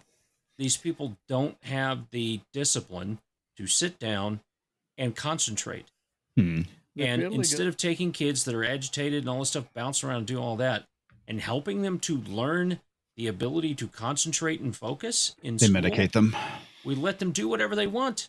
And then when they get out, they can't do a damn thing. They've barely got the patience to sit through a minute-long TikTok now. Never mind that. Yeah, exactly. Yep. The funny thing, and this is great coming from Vince Womack, he says, "You mean the TikTok generation that has an attention problem?" Yes. Yeah. TikTok brain. To be fair, a lot of the movies are not worth an hour and a half of your time, so I get it. Yeah. I can even see it in the difference between my 20-year-old and my 15-year-old. Really? Yeah, the 20-year-old can watch a movie because TikTok really didn't get popular until she was a little bit older. The 15-year-old, yeah, no, there's no attention span there. I mean, fucking A, dude. I'm glad I'm not a parent. But if I was, it's like, dude, you're not going to be on fucking social media until you're 15. Demolition Man predicted this with a 30-second commercial being the art form of the future. Yeah. The 30 seconds. The TikTok. TikTok gen. Yep. So what you got you? Okay, so I wonder if part of this isn't inspired by the idea that working with what's her ass who plays Jenna Ortega. Well, between Jenna Ortega and Millie Bobby Brown, the difference here, like Jenna Ortega clearly watches movies. I was thinking of a movie today that was just insane to watch. It was Triangle of Sadness. It's a Wonderful Life. Sorry, typical, but that kills me every time. I weep 14 times throughout that movie. Holiday Inn is another one. Now I'm going Christmas. Holiday Inn. And Beetlejuice. They're supposed to name their four Recently, favorites. I was talking a lot about La Haine. I think that's like a good classic movie, timeless. Which? La Haine. You know, the Matthew Custis. I don't even know what the fuck movie that is. That Vincent Cassel is in. Dennis Oh my Lehane? god, it's so good. It's about like police brutality in Paris. But it's just very. I think it's so relevant today, but also visually. Point is she's talking about movies I ain't even fucking heard. That is some nerdy like fucking indie film. Shit. Yeah. Absolutely stunning. Yeah. I would say Barry Lyndon. I bet you the it's reason why I'm not saying short. This one is because it's another just stunning, beautiful. That's probably one of I really like. and Barry Lyndon's one of Kubrick ones, yeah. Okay. A movie that La inspires Haine is me a greatly and an actress 1996 film. Yeah. Pretentious. I love, and it's something that I talk about with Tim a lot. I think that's why I'm thinking of it now. The Passion of Joan of Arc. 98 minutes. And that, of course, is an old ass fucking movie. Which one? Passion of Joan of Arc. Yeah. Oh yeah. I mean, if I can get on her for watching these movies. Yeah, man. and then Paris, Texas is the other one she picks. But like, yeah, the whole point of me showing this is like, she's in this gen, and yeah, she's clearly into it. Like, I see what you guys are saying. Millie Bobby Brown is just cashing paychecks. That's all she's doing. Probably. Paris, Texas is a good movie, by the way. I think I've seen it, if it's the one I'm thinking of. Yeah, Wim Wenders. Oh, okay, now I get it. La Haine was released in the United States as Hate. Now I remember this film. Oh, okay. Interesting. Did you like it, Tox, or? Yeah, it was good. It was subtitled, but it was good. Okay. It was in the riots in 1996 that they had there, and it's about the police brutality of the rioters there. Interesting. Yeah. Writer believes social media has negatively affected the attention span of the youth. I just think that social media, in particular TikTok, it's my editorialization here, has changed everything. I know I sound old because you are. It's fine. Don't worry. You're good company. I'm very she's aware only of that. 52, to be fair. She's not that fucking old. No, she's only a couple of years older than me. And part of me thinks we say TikTok, but it's also it's all of them. I mean, it's everything that has the shorts format. TikTok, obviously the big one amongst that generation.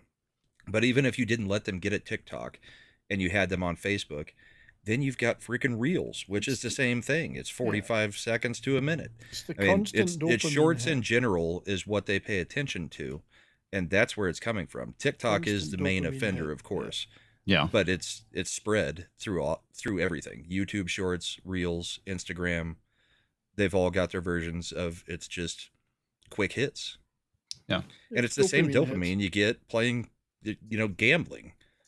You play a slot machine that you spin $1, but you win 15 cents, but all the lights flash. You still get the dopamine hit. You're still lost 85 cents, but you think you won because you got the lights to flash. The lights flashed. Yeah, you're right. It's about the dopamine hit at that point. Yeah, I'm curious to see how things progress as this generation ages. I mean, well, will they do with their kids what was done with them with raising them on a screen? I don't know, man. Well, my daughter's already swearing no because she kind of sees it, but she hasn't gotten to the point where every one of the friends is trying to, get you onto social media because that's how they interact, that's how they talk. I mean, I've seen my kids have friends over, and they literally text each other on the couch. Yeah. Well, in part of this speak. Yeah. Go ahead. No, go ahead, Brahma. No. Finish your point. I'm sorry. They don't speak. They literally are texting, and they'll have 3 or 4 different group chats at a slumber party with one of the people left out of each of them, so they can say the bad things about all the other 3 people without the one seeing, and then they don't realize that the others are doing the exact same thing back to them. That's how screen addicted these kids are. Yeah, they can't talk. Ridiculous. Yeah, right. My younger kids have a trouble with job interviews because they're not used to being in the same room with somebody they're talking to. Yeah. Right. That is wow. I don't even know how to address that. Well, and how much of that is COVID's fault too? No. I mean, well, because if you think about it, we've been dealing with it now. Yeah, I mean, we've been dealing with that now for about the better part of 3 or 4 years. That's basically a whole, small portion of a generation now that's been, raised in that whole thing. Desocialized them. Yeah, and that kind of brings you back around when they develop. Yeah. Yep. You got rid of prom. You got rid of all those milestones for the kids in high school, and the kids that are younger, they either did not, like the really young kids, didn't see facial expressions, never learned, how to read things. And then the elementary school, you lost a couple years of social interaction when you're supposed to be learning how to make friends. Mm-hmm. Not only that, all the important stuff, that goes along with that. But yeah, and that kind of gets me to my point too. And this is where I think Scorsese and Tarantino were coming from, is it's not all the kids' fault. And it's, yes, part of it's social media, but the other half is just the stuff they've been raised on, right? It's Hollywood and the media's fault, because Tarantino's not wrong when he said, basically these kids have been raised on nothing but Marvel and Star Wars and fucking Harry Potter and Twilight. They wouldn't know what to do with a movie like Taxi Driver. Yeah. Right. Yeah. Taxi Driver would be too triggering to get to next movie. They wouldn't know what to even do with something like Pulp Fiction now, probably. They would be still just like, what? Well, they would be triggered by those movies is the issue. Because a lot of it is. You also see the weird thing. Oh, sorry. Go finish. Well, I just said they'd have to pay attention is all. Yeah. Well, I mean, there's that, but the other issue too is the cultural indoctrination of these are problematic. I mean, just going back to the whole thing with Gary's thumbnail of let's talk about it, it's fucking funny, okay? It's not offensive, it's not racist, but they're trying to paint it like it's the worst thing since Adolf fucking Hitler. I mean, come on, dude. It's like a thumbnail mocking a terrible movie that just so happens to have a Hispanic cast. And it's like one of the things, it's like when I walked out of that movie, I was like, dude, this movie that was directed by a Hispanic dude is pretty fucking racist to Hispanic people, I thought. But yeah, the thumbnail, that's the problem. Let's talk about it. Jesus Christ, it's so fucking retarded. I'm pretty sure that Jose changed his name to Jose Taco as a result of that. So just throwing that out there. Jose, you can correct me if I'm wrong. One of the things I'm going to be interested in is this generation's love for things that are retro. Yeah. Right. Well, before we move on to that part real quick, Brown, I just want to say about the Let's Taco about it. What pisses me off about that is I said the more racist thing than anybody on that thing. I said all this Blue Beetle movie is the cheap Mexican knockoff of every superhero movie. That to me is more racist than Let's Taco about it. I honestly think it's pretty accurate. But it's accurate. Yeah, that's the I mean, problem. that's the thing. Sorry. But anyway, Brahma, you were saying, I'm sorry. Well, I was just saying we're talking about their ability to watch the older stuff. They have a craving for retro things for whatever reason, whether it be vinyl records. Well, it's because they have no doing fucking stuff like that. culture. For I know, jingles, but at some advertising point they're going to jingles. get to the retro movies, and we'll see how they deal with them. Yeah. Because they've already done the retro music, they've done the retro, some of the TV shows. Like, I mean, it shouldn't really be retro, but to them it is. Like, I don't know a single kid who's not obsessed with The Office. Like, tween and teen is not obsessed with watching The Office. And Parks and British Rec. one, I hope. Well, one of the most issues of them are too. so into it they watch both. Yeah. It's like cultural, like fucking. I'm. Somebody mentioned this a while back, and it's like it was pretty fucking spot on. And I'm trying to remember what they said, but like, you know, if you take a look at like the 70s, 80s, and 90s, and to a certain extent the 2000s.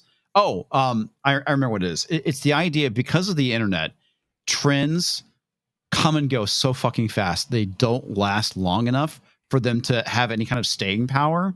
So what you're seeing culturally for the youth of today doesn't exist like with us when we were younger. Like, you know, Right. Star like Wars. when slap bracelets became a thing. Yeah. Well, and It became Andres a thing brought somewhere, and it would take months Fucking and fidget months and months spinners, to right? a year to get to the rest of the country, and then it would fade. Yeah. Well, and Andres talked about this before too, and it kind of goes along with how we're in this cultural stagnation right now. How, you know, everything kind of works in a cyclical nature, right? Like during the 80s, there was a nostalgia for the 50s. During the 90s, there was a nostalgia for the 60s. During the aughts, there was a nostalgia for the 70s, and so on. We've gotten back around where they're recycling the nostalgia because this generation didn't have anything of their own, really. Exactly. That's my point. Exactly. Yeah. And I'm bringing it back around, and I'm reinforcing your point because I agree with you guys wholeheartedly, 100%. And I mean, I don't know if I shared this with you guys or if it was on a different show. I can't remember now, but you know, CDs have now in this first quarter of the year outsold digital media 3-1. I saw that. CDs, not vinyl, CDs. So again, you're getting this thing, and you guys are 100% correct. It's, and my kid's the same way. He recycles the stuff that I grew up with, right? That was out during my dad's era. So like, it is this kind of recycled nature into the culture. And what's going to happen here is in 10, 20, 30 years from now is this current generation that is supposed to be, you know, embracing and creating what is pop culture isn't going to have any of their own things, because even things like Harry Potter and Twilight are still technically the previous generation. That's my daughter's generation. Exactly. So that's what I'm saying. And I've said this before. Name one thing that this generation really has besides TikTok and social media. Even that's technically the generation before, Brian. If you really think about it, because she's been around now for what, 24 years or 20 some years. Taylor Swift. Oh, okay. Yeah. Because she got started when she was just a little kid. So, I mean, even her, I remember people, I don't know how many people now that she's so big have told me, oh, I remember seeing her at a state fair when she was like 12. I seen her at a state fair when she was like 10. You know, it's like, she's been around forever. All these, even John Wick franchises now over a decade old. Yeah. Yeah. You know what's kind of funny? I saw this yesterday. Us talking, oh, well, let's put it this way. Those of us who were like kids of the 80s, the stuff that our grandparents were talking about, like back to the 1940s, is what us talking about the 80s is now. It's the same time span. Yes. Us talking to people about the 1980s is the same as when our grandparents told us about the 40s. Yeah. But the difference, Brahma, would be like, I was just gonna say, it'd be different though, is if we rejected our current pop culture at that time in the 80s and 90s and embraced shit like Betty Boop and Popeye. Yeah. And fucking, you know what I mean? Like, sorry, continue. I just, some people do. I'm just saying it's a weird way to think about it. And what they have done is basically they are actually they're almost trying to take the 80s for themselves. Yeah. Well, the funny 80s and 90s and say, no, that is ours.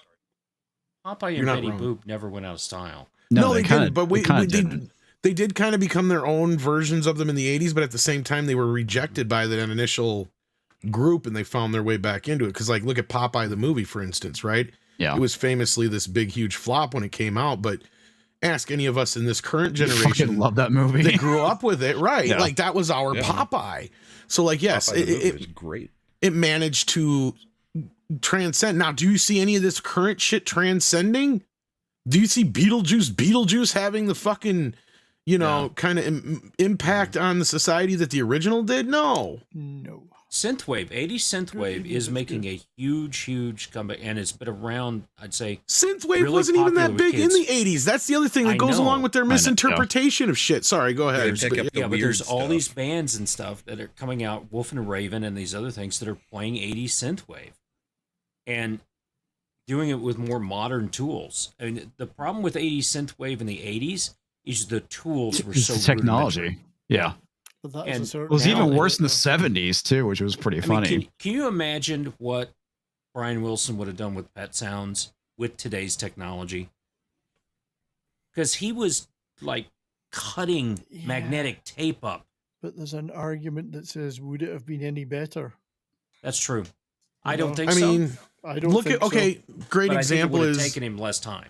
the mixed reaction to the Beatles' last single is a good example of that, right? Like, that is the perfect combination of what was before and what is now, and how some people were just like, it just doesn't feel right. Something doesn't feel right about it. And that was the AI-ness of it, probably, right? Compare that to like what they did with Free as a Bird 20 years ago. Mm-hmm. That sounded like a fucking Beatles song. Yeah, but if you took Brian Wilson and Pet Sounds, he had the Wrecking Crew playing on that. Would it have really been any better with some AI programmed synths? That's what I'm getting at. Yeah, it would not have been any better. It would have. Well, I mean, a lot of synths aren't I'm AI not saying the music programmed, and the though. bands would have been any better, but the mixing that he did of it.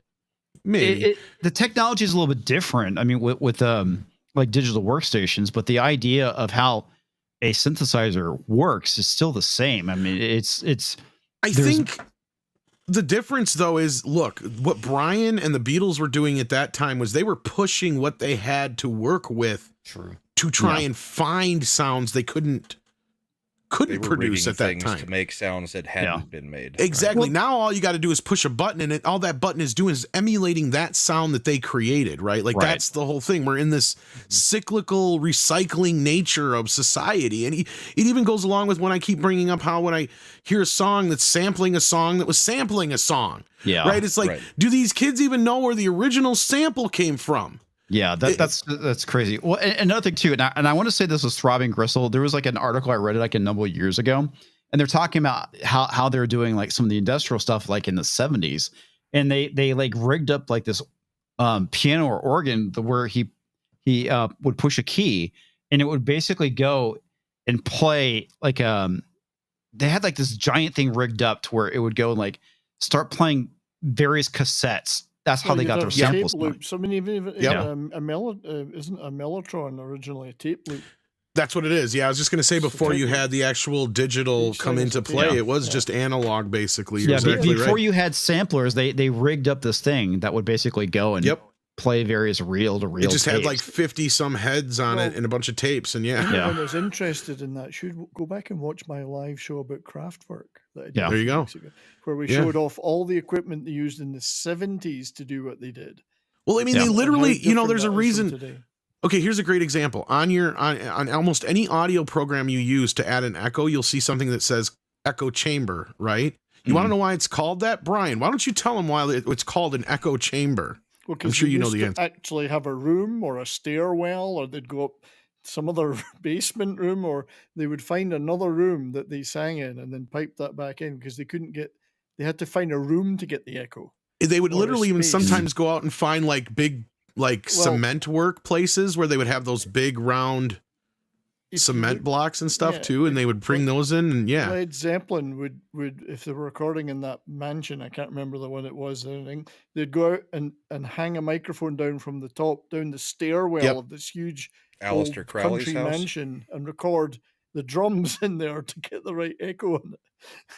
Yes, I mean, like, you're literally just creating this as you're going along, and that's why it's called an upgo chamber, because that was what they used to call the room or the area they would go into. Yeah. Well, and the thing that is amazing about it is that when this technology didn't exist, it's the ingenuity that went into it to try and get what you want. Yeah, exactly. It's the idea of being able to push yourself. I mean, and necessity is the mother of invention, basically, is what I'm getting at when it comes to a lot of this stuff. I mean, it's great now that we have all this technology that allows us to do it, but it's being able to push that innovation further to come up with something new rather than just recycling the same garbage over and over again. Charlie Stevenson in the chat mentions one of my favorite bands of all time, 10cc, and I'm Not in Love.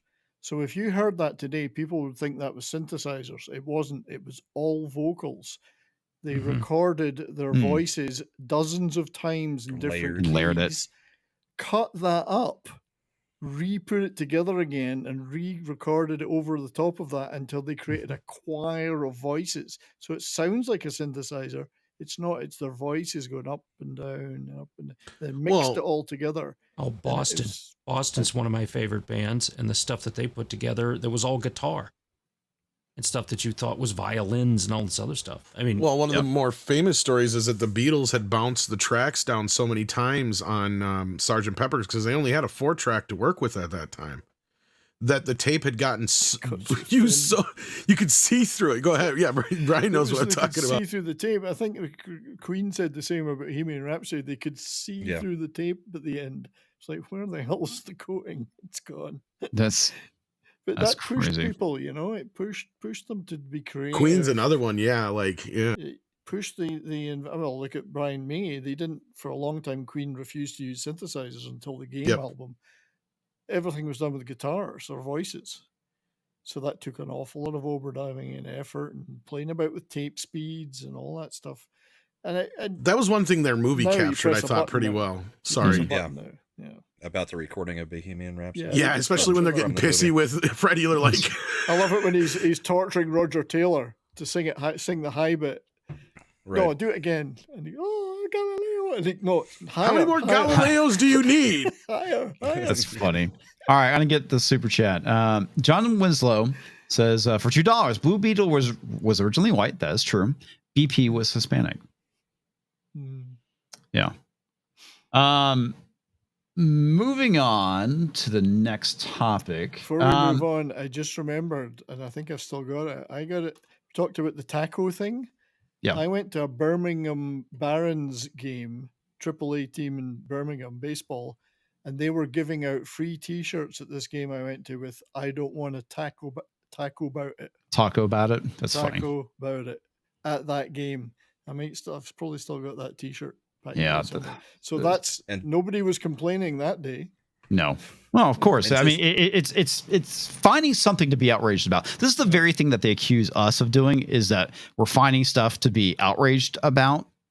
And it's like, dude, it's like that thumbnail, which was brilliant by Perry Shannon, by the way, was funny, is all it was. It wasn't racist. It wasn't mean-spirited. It wasn't demeaning. It was funny.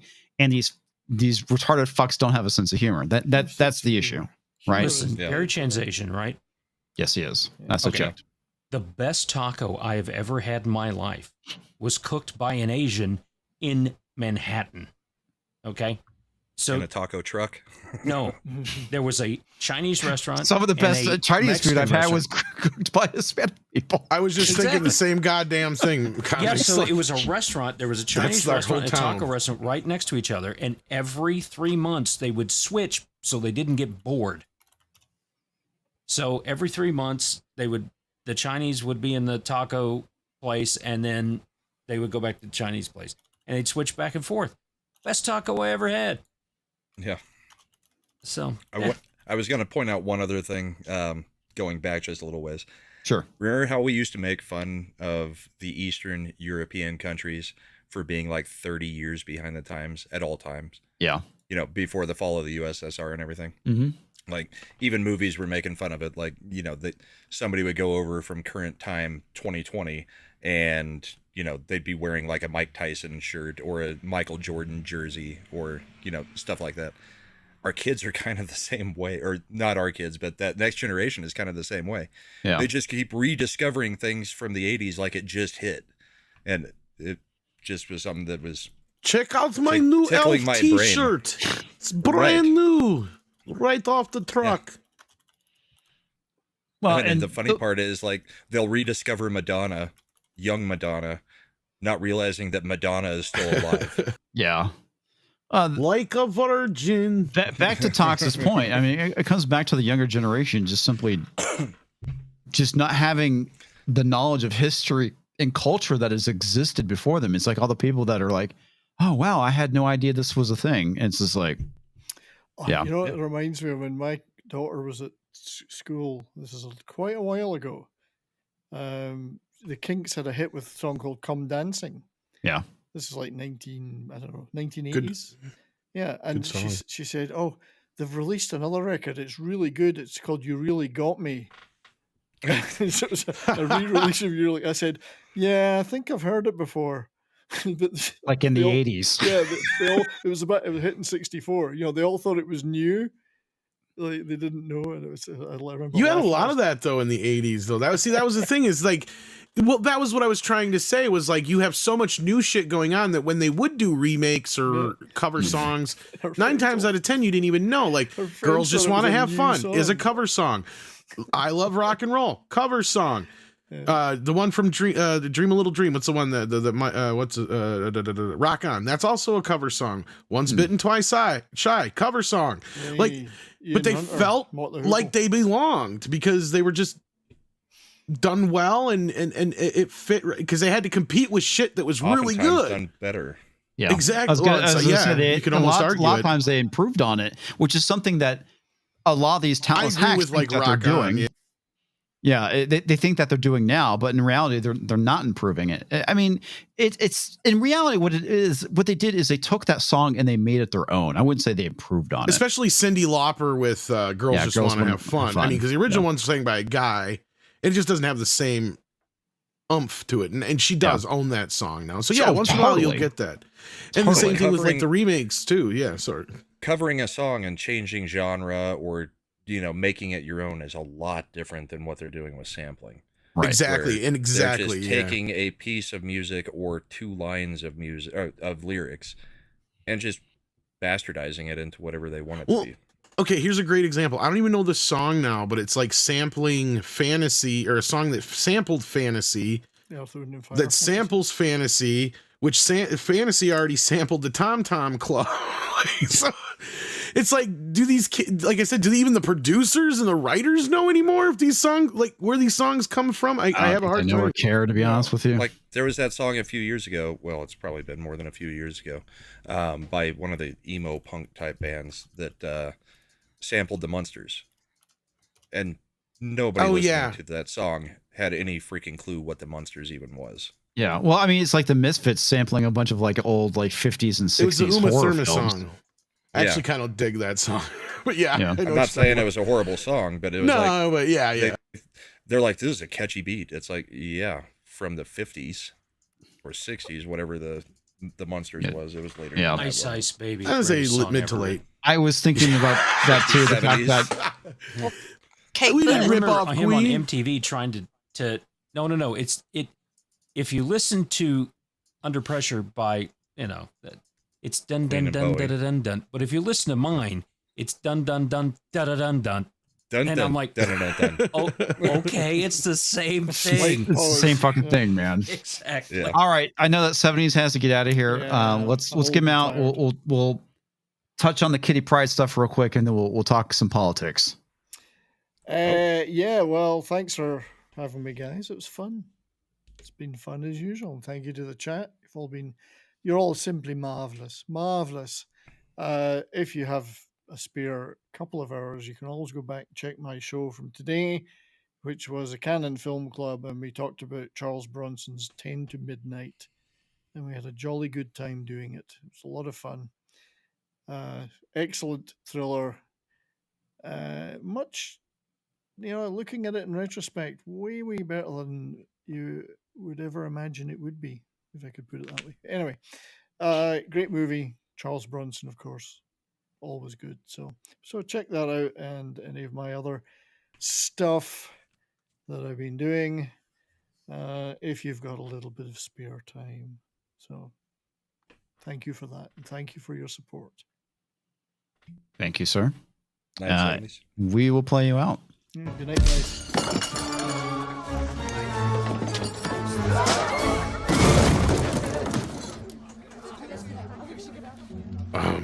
Well, you heard him. He's obviously more of a Bronson fan, so.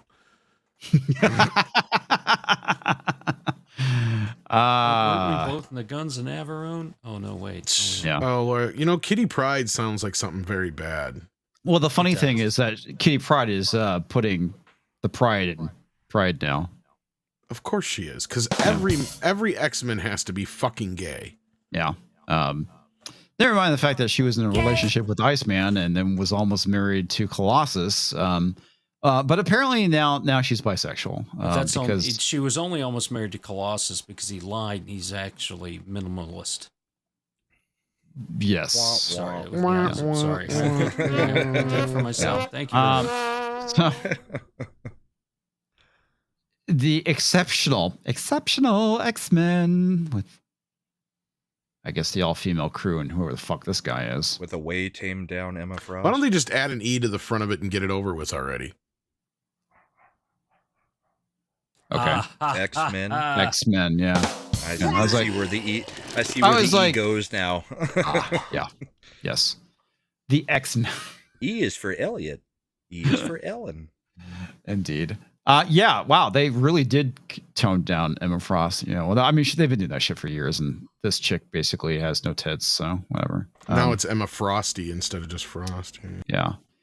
I'm not going to bore you guys too much, but apparently, I don't know what it is with Marvel Comics and the whole thing with having a focus on dating rather than fighting bad guys. Because look who's writing and drawing this shit now. That's why. Well, Eve Ewing is the one who is. If you guys don't know who Eve Ewing is, oh my god, that's a fucking thing.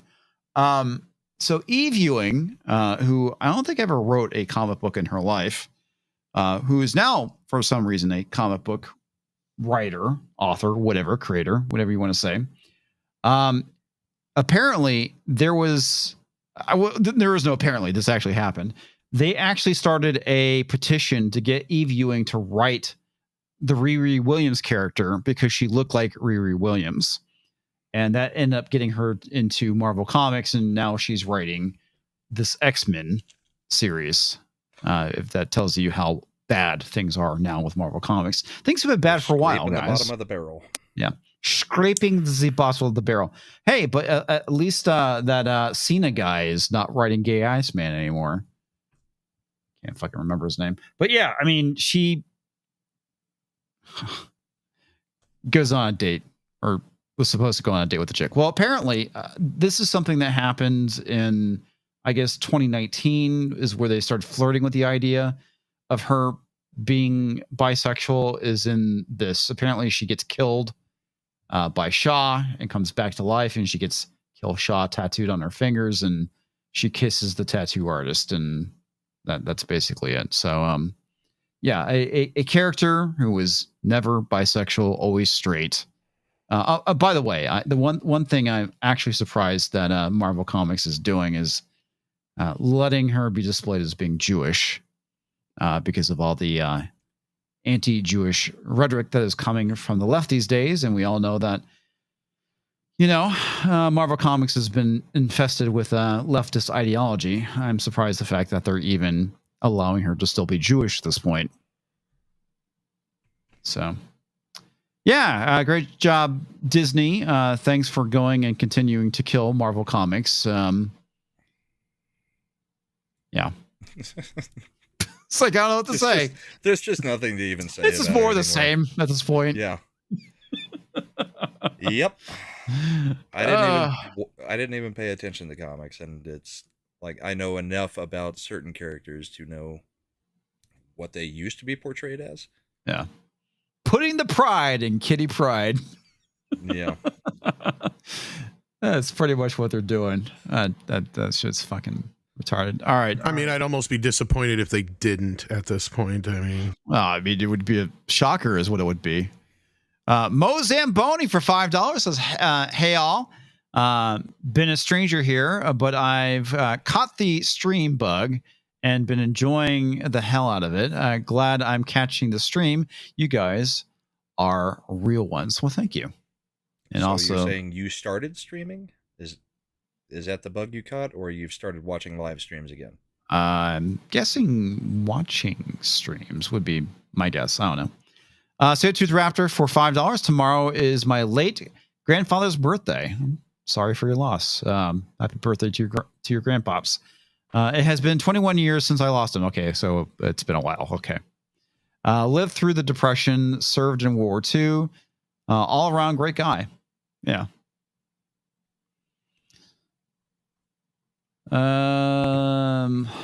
Let's see here. I want to pull this one up, and this is something I know I'm not gonna say Tox will appreciate, but it is definitely going to be an interesting topic of conversation. As we all know, there has been a mass shooting recently in, was it Georgia? Rural Georgia? Of course, the left has been putting out cries for gun control again, and apparently forced confiscations has come up, and this is should she also be very telling, because this is something that he literally refuses to answer, and we all know the reason why. What's that? Is that Raphael Warnock? I believe that is Warnock. Yeah. Yes. Yes, it is. Okay. Should she also be, in your opinion, supporting a mandatory gun buyback program? Listen, we're not going to be able to get where we need to go without action in Congress. We've got to pass some laws to deal with this. Now, I was heartened by the fact that 2 years... The answer is yes. The answer is yes. That is what he is saying without saying it. Because he knows that if he says, yes, I support gun confiscations, that would probably kill his chances of getting reelected, and Kamala's as well. This is the ultimate end game of what they want when it comes to gun control. They want to go and confiscate your guns. That's why they distract you with abortion reasons. Yes. The reason why they want a disarmed population is that at that point the government can do whatever the hell it wants with you. Remember when everyone complained about lockdowns? Well, it doesn't matter because you have no means of fighting back. This is the thing that every American citizen should be aware of, the fact that they want to go and forcibly take your guns from you because they don't want you to have them. They want to be totalitarian, just like China. They want to have absolute 100% total control over your life and the fact that you can do nothing about it. And yes, this man will lie to your face. Remember when they say it's not about gun confiscations? That's not what the Democratic Party is about. They've been saying this shit for years. Yes, it is 100%. They are about taking your guns time and time again. And eventually it'll get to the point where they'll be emboldened enough to say that part out loud. Well, they're working on both right now. I mean, Yes. the Second Amendment reinforces the rest of the amendments, and Yes. they're also going after the First Amendment right Yes. now. They're the two most important amendments. That's why they're first and second. Yes. And those are the ones that they, to save democracy, we have to get rid of the two foundational amendments Yes. in our democracy. By saving democracy, we must destroy it. Yeah. Also, this guy uses cars as weapons because he ran over his ex with his car. Really? Yes. Yeah, well, how this guy is still a senator, I don't know. And he's a reverend, like so many other of the race grifting reverends. This was he was an absolute mistake that Georgia, everything in the aftermath of the 2020 election was an absolute mistake. Because he was part of the Senate runoff after the election, where Trump did screw it up. we lost comics. Or did we lose me and no, we're anybody still else? here. Comics is gone. Okay. Oh no. Comics is gone. All right. Oh, Nobody my was goodness. saying anything. YouTube just took him away. He to the just, But yeah, great sky. just left. He uses. I mean, should we have a mandatory buyback on all the cars since that's what he uses as a weapon? Well, there's that classic discussion between Tucker Carlson and Eric Swalwell. We're sort of, why do you need this? And all this stuff. He says, why do you get protection? Yeah. Why do you get the protection if I can't? And Tucker was been on stage and like, do you carry? He goes, I carry every day. Are you carrying right now? Of course I am. You know, if you, I went to go get my concealed carry permit here in this state 8-9 years ago because, and when I was there, they asked me, why are you here? And I said, because if we do not exercise the rights in our Constitution and our amendments to that Constitution, we're going to lose them. So that's why It's very true, Talks. I have that concealed carry and I legally carry where I can in this state all the time. Anytime I travel, I always carry. Right. And I have USCCA for insurance for myself and family. And I also have a guidebook that they have that allows me. I mean, we drove out to Vegas a couple of years ago, saw family and everything. I was going to drive up through Colorado. Then I went through the SCCA app and realized that in Colorado, it depends on which city and which county you're in and all this stuff as to whether or not the laws that I'm driving through there, I could be violating their law by having a weapon.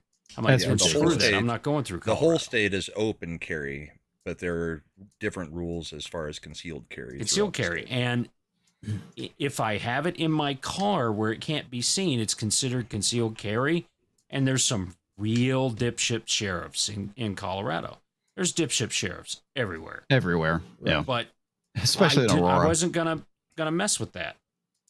Right. So we didn't go. We went back through New Mexico, which is a long road of nothing. Yeah. And we're driving through there and the trains. You can see 5-mile long trains. You can see the whole thing. See them coming and going. It was just very surreal. And I'm glad you guys do conceal carry, that kind of stuff. I don't have enough training with the gun and don't have the funds to pump into the ammo to train with the gun. So I don't carry. I own the guns for defense, but I don't think people who are not trained should conceal carry either. And of course, I mean, that's in Colorado, that's general... you have to go through classes and everything else. But I mean, you guys keep up on your training as well. I know you guys go to the range. I just can't afford the ammo at the moment. So I'm way behind on how many times I've been out shooting. So I just don't feel comfortable doing it without. Yeah. Well, and that's the thing. I think all gun owners are a little bit, you're on a different spectrum depending on which way you're doing things. But I think it's important that you understand where you are on the spectrum of gun ownership too. Yeah. So, well, and you are doing the responsible thing, right? If you don't have the ability to train and be a responsible gun owner, then you shouldn't carry that. I mean, I totally respect that. And that's the way it should be. All right, let's finish listening to this idiot talk. Yeah. Years ago, we finally did a gun safety law, the Safer Communities Act. And it was the first gun safety law we passed in 30 years. 30 years. And it was modest, but it did save lives. But clearly, in the wake of what happened just the other day in Winder, Georgia, it's not enough. And the least we can do is move forward on the bipartisan spaces where ordinary people agree. What's that? He cannot prove that law that they passed saved any lives because it didn't do anything. Well, I mean, that's the thing, Talks. You know this, I know this. I'm pretty sure the rest of our audience knows this as well. Criminals don't follow the fucking laws to begin with, okay? If somebody has the intent of going and committing a crime and hurting a bunch of people, they're going to find a way. They will use what is available to them. And that is the thing that most anti-gunners don't understand. People will use what is available. Yes, if guns are available and they haven't broken the law, which means that they have the ability to get a hold of them, they're going to fucking use them. And what's the result? They want to punish the law-abiding citizen as a result of this. Yeah. 6 days ago, in France, it's knives. Yes. 6 days ago, ABC 7 Chicago, at least 31 shot, 5 fatally in Labor Day weekend gun violence. This past weekend, 2 dead, 17 others injured in weekend shootings across Chicago. Illinois has the most strict gun laws in the country. Yes. Okay. And what do they blame? Oh, they're just getting from other states. No, they're coming from other states. It's a lack of self-responsibility. This gentleman does not have any self-responsibility. No, he's just violent on everybody else, and he's part of the wedge. Yes. He's keeping his own people in check, and that sucks. He should not be a senator. No, he shouldn't. No I think what it comes down to is that he does not want the average citizen to be able to own a firearm. Yes, he can have his security with firearms, but you, who can't afford security, who have to rely on a firearm to go and defend yourself, no, you can't have it. They don't want people to be self-reliant because those people cannot be controlled. Yes. Because they can see through the lies. And But the reason that the media and stuff is able to get away with the lies and stuff that they're telling now is there's enough people out there because of TikTok and because of video games and because of everything else that's out there that shortened our attention span and kept us from actual real life. Okay? They can get away with this. We are here at this point because we disengaged from real life. So where we are. Yeah. Autism's on the rise. Why? Because we disengaged from real life. The majority of kids are autistic when they get out there. They're that we all have those awkward moments and stuff as we go through things. I wasn't, all that stuff. My sister and everybody else have that. And you have social anxieties. And you have to deal with people. You have to be forced to deal with people to live, to survive. You have to have that desire to live and survive for these, to get over these things.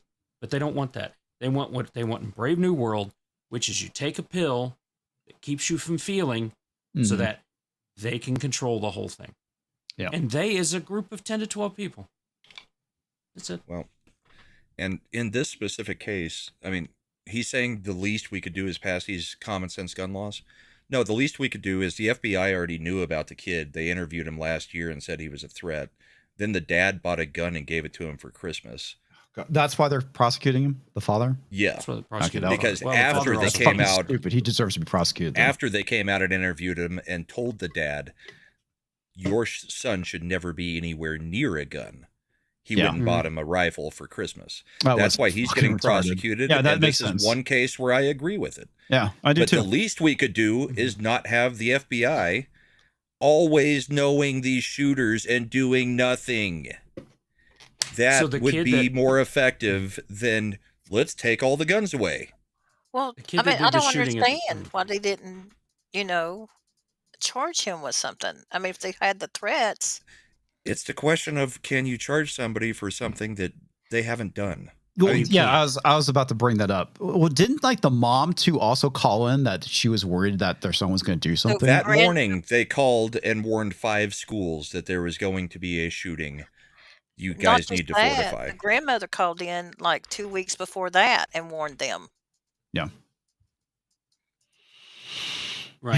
So the kids' everything about this says it does, but everything about this says they were warned over and over and over. And he was on the radar yet again, and they still didn't do anything. And who was it that stopped the shooting? It wasn't the police. It wasn't the SWAT team. It was the officers in the school confronted him. Right. And that's what. But they don't want armed people in the school. Yeah. Well, safe spaces never saved anybody. Yeah. There's a reason why all these things happen at safe spaces and gun-free zones because they know that you're not going to be there. The July 4th parade shooting happened in this area. All right. They knew the kid was unstable. They took away his void card. They took away his ability to own a firearm, right? They took away his guns. His dad, who was a rich official, bought him more. And then he went out and did what he did. Is he in jail? No. That other, I know you're talking about. Yeah. He's not in jail. Well, of course, not he's in rich jail official. because That's he why. has power, because he has money, right? Mhm. But the thing we used to do with these people, if there was intent to harm yourself or others, you would stick them in the loony bin for an amount of time and figure out what the hell. We don't do it anymore. They just let him continue, even though he obviously demonstrated that he was planning on harming others. He hasn't done it yet. We can't arrest him. Well, we can tell his dad, don't give him a gun. It's because they don't want to get used to sued. check him into the asylums. I know, but they don't do that anymore because you get sued. Yeah. And they start playing it because they used to put women in asylums because they didn't want to be married or because Irrational. they didn't. Yeah, they were irrational and all that kind of stuff from there. Right. That's what they call them. Authoritarians will use whatever tools are available to them to get people out of the way that they don't like. That's what it is. And you're not going to stop these things. There's relatively few. If you look at the actual numbers, there's less violent crime per capita happening in the U.S. than England. Oh, yeah. Right? They're just getting stabbed. But what they will do is they'll ignore the issue and say, well, there's no gun violence. Yes, but there's violence that's happening. But there's no gun violence. They're doing that. And it's the same way of reporting that we're doing here. Yeah. They say the kid gun violence things. That's only if you count up to the age of 21 and you count suicides. Well, they're trying to paint the picture of like more children. The number one cause of death in children is gun violence, and they're basically including adults essentially, which is funny. And it's not by far the number one cause of death in children is accidents. Yeah, it's not even close. Yeah, it's a fucking manipulated number, and it's ridiculous. So Larry Correia wrote a book called In Defense of the Second Amendment. Larry Correia is from Utah. Larry Correia has been a very successful author of science fiction and science fantasy and fantasy stuff like throughout the career. He's written some very funny stuff too. That book will tell you everything you need to know about being aware in this discussion. And I would suggest it's not very much. I would suggest you go out and do it. If we had a sharing program, I could try and do some of that. But if Brahm is doing the responsible thing, he is not confident in his ability. And if you're not, then don't. Yeah. And because the majority of you being safe is being self-aware. And it's easier to protect your home with a shotgun than it is with a handgun. A handgun is a very difficult tool to master compared to a rifle or a shotgun. The battery of arms is different. The aiming and the amount of real estate that you have for the range. Right. And your best bet for having a concealed carry weapon may be a revolver. Because, without a hammer, it's an encased hammer and all because of J-frame and stuff from there. Because they're going to be on you by the time you are able to draw and do anything about it. Because 20 feet is not a whole lot of space. You can cover that very quickly, especially somebody motivated already running at you. Yeah. If you're not aware. There's just so much stuff out there. However, if you're a woman, having that capability, reach into a bag, do something like that, find it, know how to use it, how to get out of those situations, stuff in there, how to help, how to drive off somebody that's more, that weighs more than you do, has more power than you do. Those things that you have to learn, and you have to go out and seek training to do. I put my girls into it, and it gave them the confidence when they were out. Right now, it's not perfect. You still don't want to walk around with $100 bills hanging out or your ass hanging out, in the middle of a bad area. Like comics did in Vegas last time. But to be fair, Talks, you paid me, so. No, that's true. I did. Following your wishes, that's all. Right. But I train. I carry certain things in certain situations. and my everyday carry does not just include a firearm. There is a knife. There are other type weapons that can be used to disarm somebody, keep them off of me or whatever. And I can tell you that in a situation where I find myself with a shooter, I'm not going after them. I'm not trying to stop them in that. I'm not going to be that hero. That is for somebody else to be. I am there with this stuff to protect myself and my family. That's it. Because if I decide I'm going to be a hero and I go out and confront that person and put them down, I'm going to lose my job. I'm going to be in jail for 6 months minimum, and I'm going to go bankrupt. End of story. Yep. That's how that's going to work. Yep. Unfortunately, the weirdest thing that it's not my responsibility. It's yeah, yours. Yeah. The weirdest thing that Tox wears around, I mean, if you've ever been around him in person, is that vest that he wears underneath his shirts and jackets with all the dynamite strapped to him. I mean, yeah, that's all. That's the effective weapon as the last resort. The dynamite is actually it's at C4 and it's shaped like dildos. Well, that was the funny thing is that when I met Tox, I hugged him and I felt it pressing against me. I was like, Tox, are you excited to see me? Oh no, it's just dynamite. And he showed me the suicide vest. I was like, oh, it's okay. Just one of those vests that you hear of. Yeah. And if you don't drink this homosexual wine right now, I will push the button. I will push it. Real good. All right, here we go. Let's finish this. We'll move on to our final topic, and then we're out of here. Clearly, there's a disconnect between what the people, the American people want, and what you want. Yes, you are correct. There is a huge disconnect. And what they're able to get out of their government. Again, 87% of Americans believe in background checks, and yet I hear politicians. Yeah, which we fucking have, you idiot. I think it's so fucking funny that they constantly talk about background checks. We fucking have background checks, man. The only thing that they're not on is private sales, which is what they're trying to push. And what they're trying to label it is transfer, which means that if I loan my gun to Brahma and we go to the range, we're breaking the law. That's what they want to do with that shit. Politicians say that it's not guns who kill people, it's people who kill people. Accurate. And yet we don't even want to know who those people are. We won't even support. Senator, just yes or no, though. Should she support the mandatory buyback program? Just a yes or no. Listen, look, as the answer is yes, lady. As a pastor, I've done buyback programs. You can pick this issue or that issue. But I think that, again, there's not one single thing that will make all of this go away. Fucking retards. I'm sorry. That's such horse shit. But it's also I've got to go back to the whole FBI thing. I mean, they're so busy prosecuting J6 people and, spying on all of us and doing all that crap. It's like, okay, you guys investigated this kid and said no. The dad had to go through a background check because the dad did get it legally. Why is that not a red flag that a gun is now in that household? The FBI is not doing its job. That is not the responsibility of every citizen who is doing things the correct way. Right.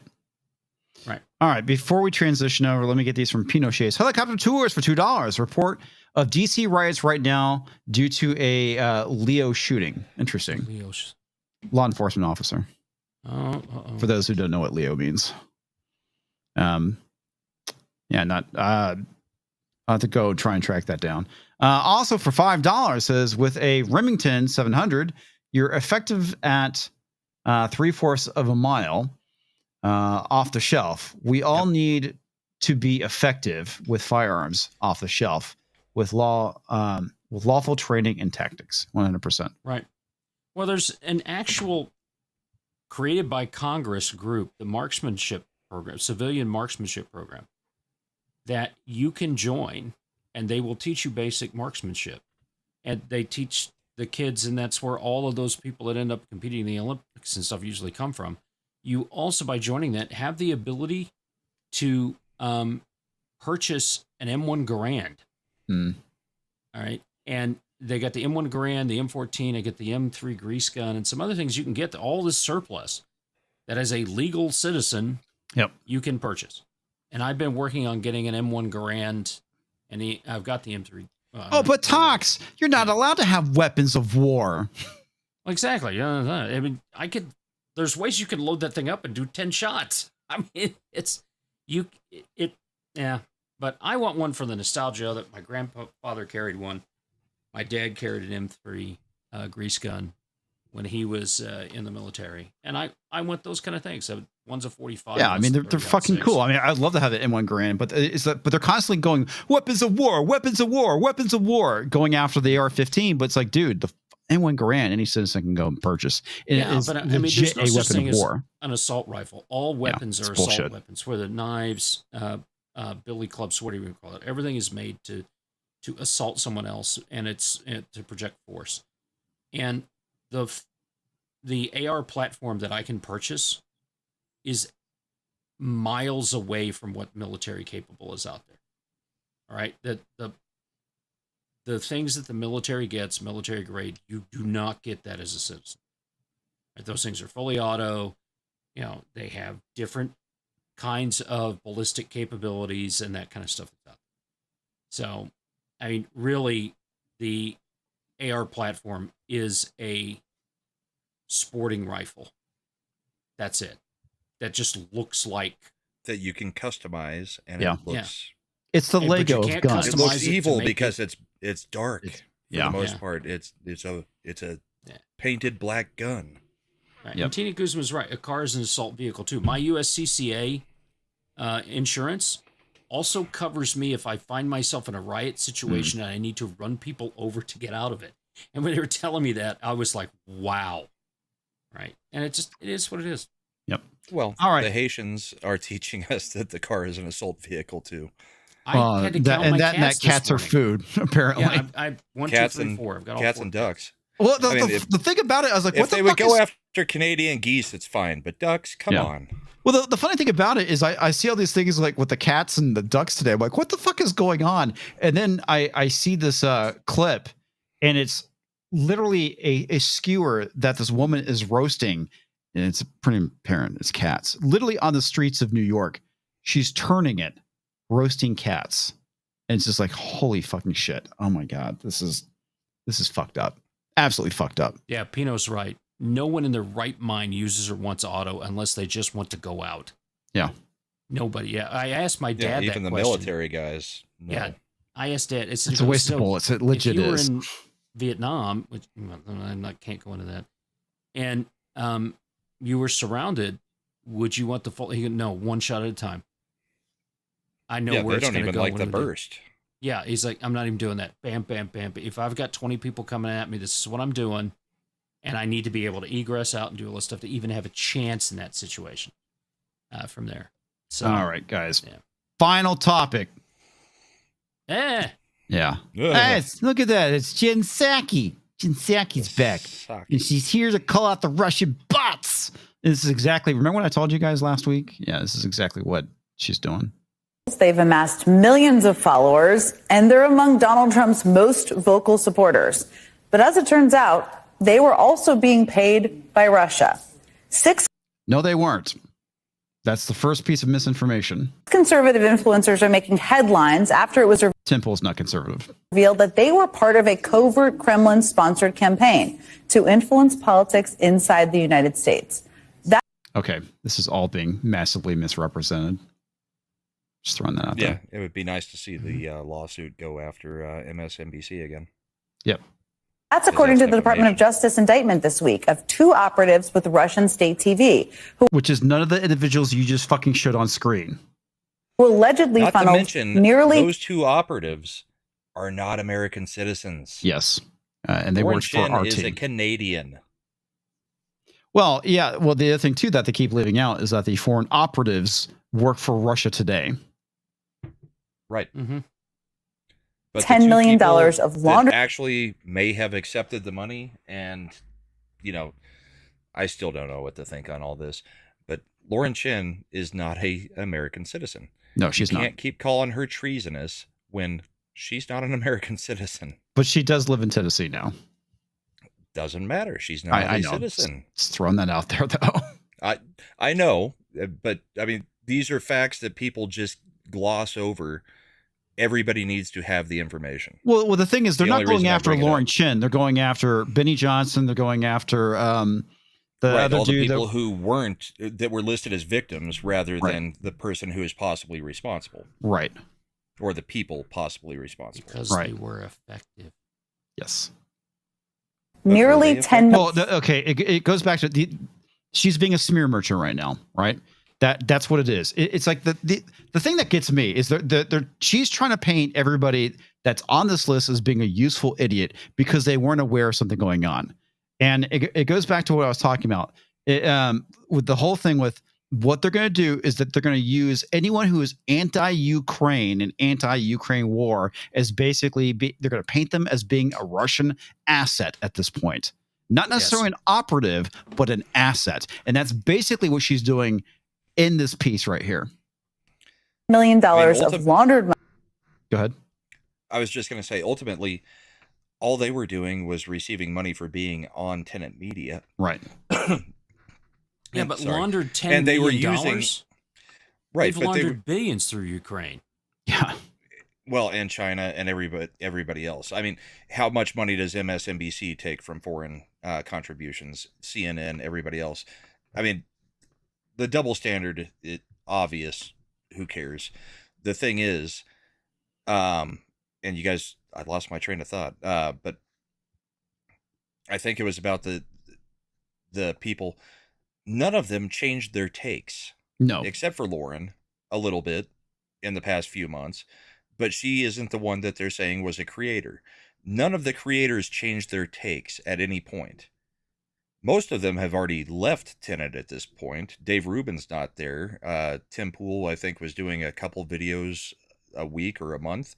It was his Culture War podcast was basically being broadcast on their channel. That was basically it. Right. But none of them actually changed their takes. They were not changing their opinions. Right. Because of money coming in from Russia that they didn't know was from Russia. You can't say that somebody like Tim Pool, who is kind of against the whole Ukraine, funding Ukraine thing, just suddenly did it because suddenly he started getting paid. Yeah. We all know how much Tim Pool was making. We've talked with Krigler. We've listened to Krigler. Yeah. We know how much they were making when Krigler was on that show, and that was years ago. It's only gotten bigger. He doesn't need the 100,000 per episode. That's just a going rate. It did not change any opinions of these people. So now it's just claiming that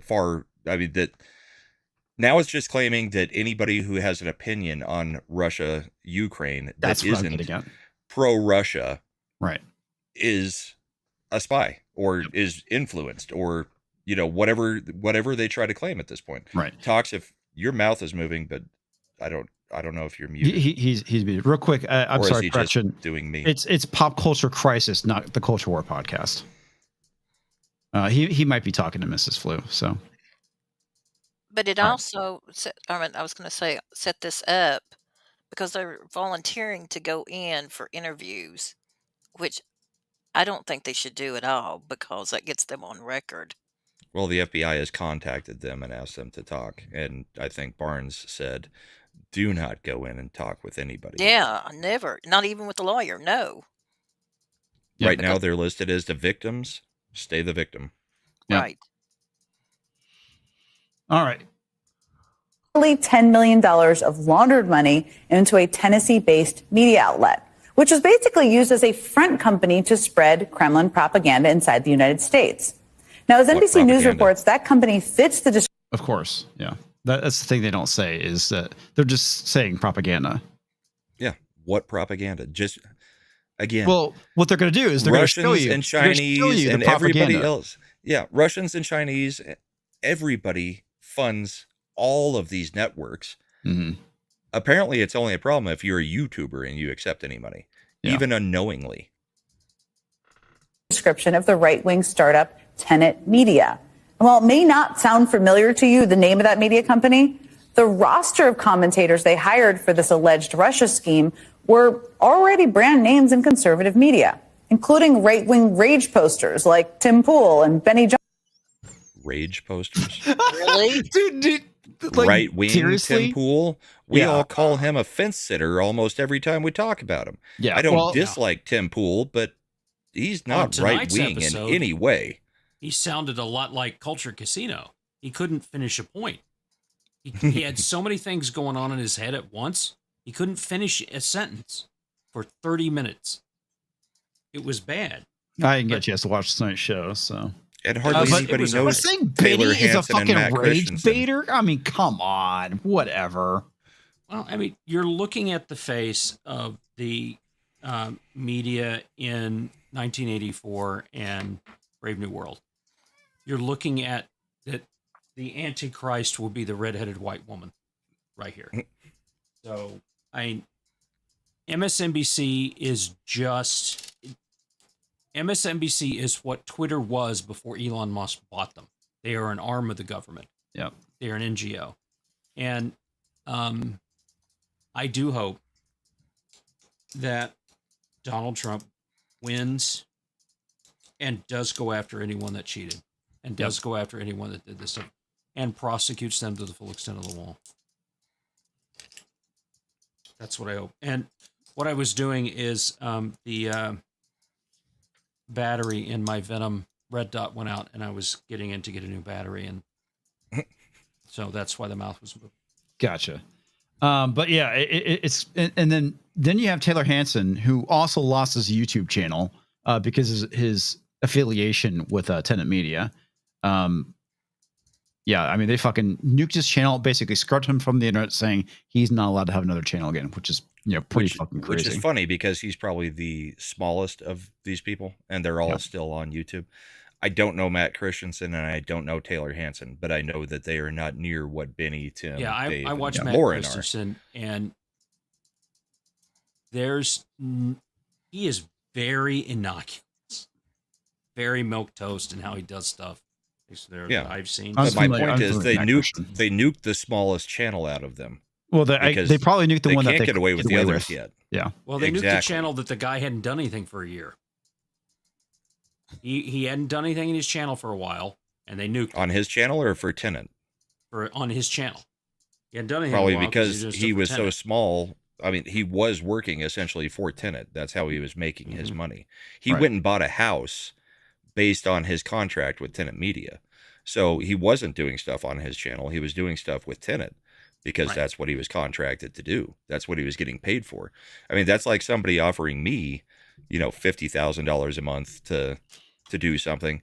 I'm making zero.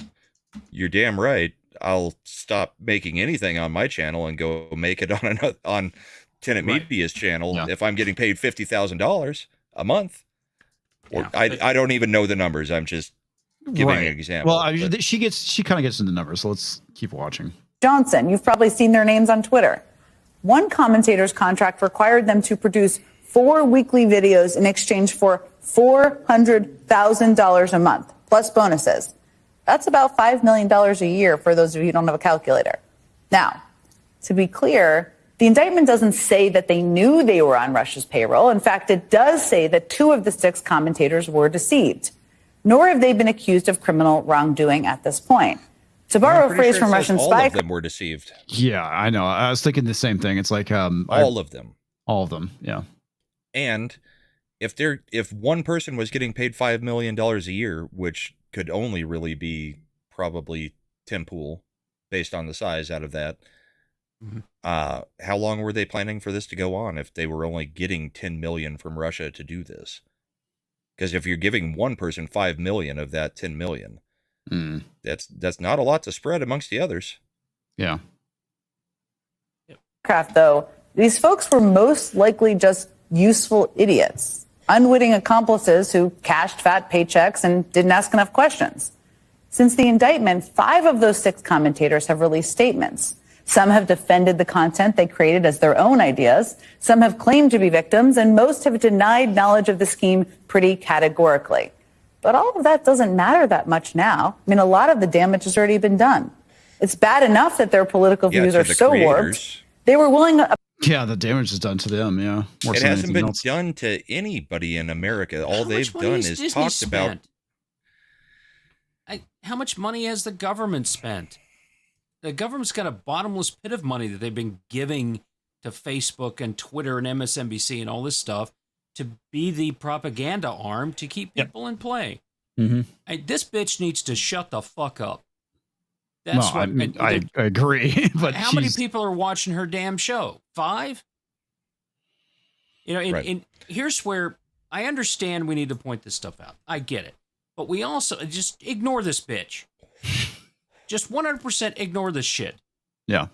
Well, I agree with you. You know but what? It goes away. We had a former president nearly killed, and they squelched the story after 2 weeks. Memory hold into the. You know what? Memory hold this. Goodbye. I don't ever want to see this again.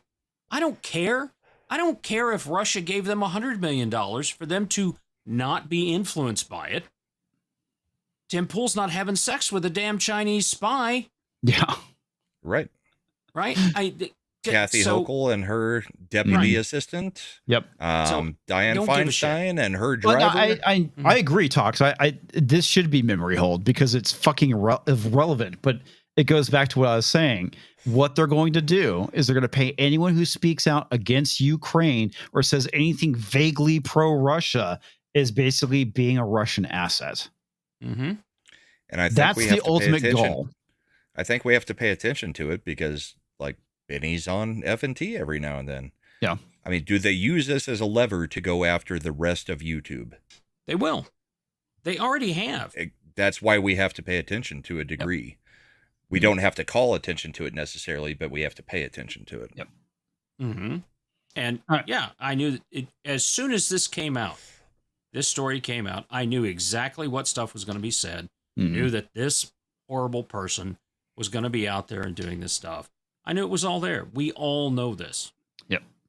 Right. What I don't have to do is sit through listening to it. Yeah. And I still think that I was just going to say, I still think that the fake Russian that was made up is likely still CIA or FBI. I mean, it has all the hallmarks of what they call a Russian propaganda thing, and none of the things that they have said as Russian propaganda have actually turned out to be true about the right. But it has turned out to be true about CIA and FBI involvement in things. The Russian person turned out to be somebody named Hillary Hinton. All right. And it's an old-time Russian name that means, kills one's opponents. Yes. It means 6 foot under. She made the payments through Christoph Stile. Yeah. Yes, exactly. Well, anyway, she ends up playing a clip of Tim Pool basically saying that Ukraine's the enemy, and this is one of the things that they keep circulating is this clip. And again, it's insinuating that he's basically being paid to spread Russian propaganda, right? And again, these segments that he's doing has absolutely nothing to do with Tenet Media.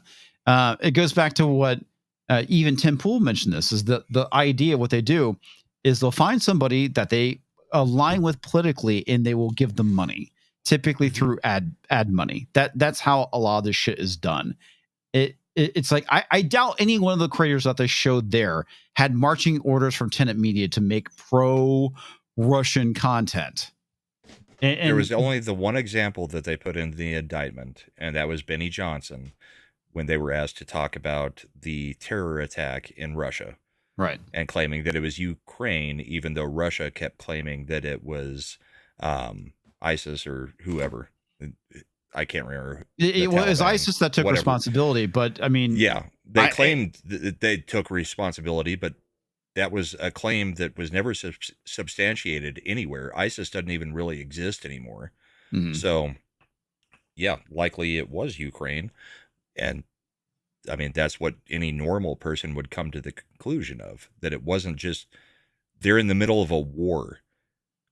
Well, the other thing too is why would ISIS... the other side did something and ISIS doesn't exist. It was wiped out under Trump.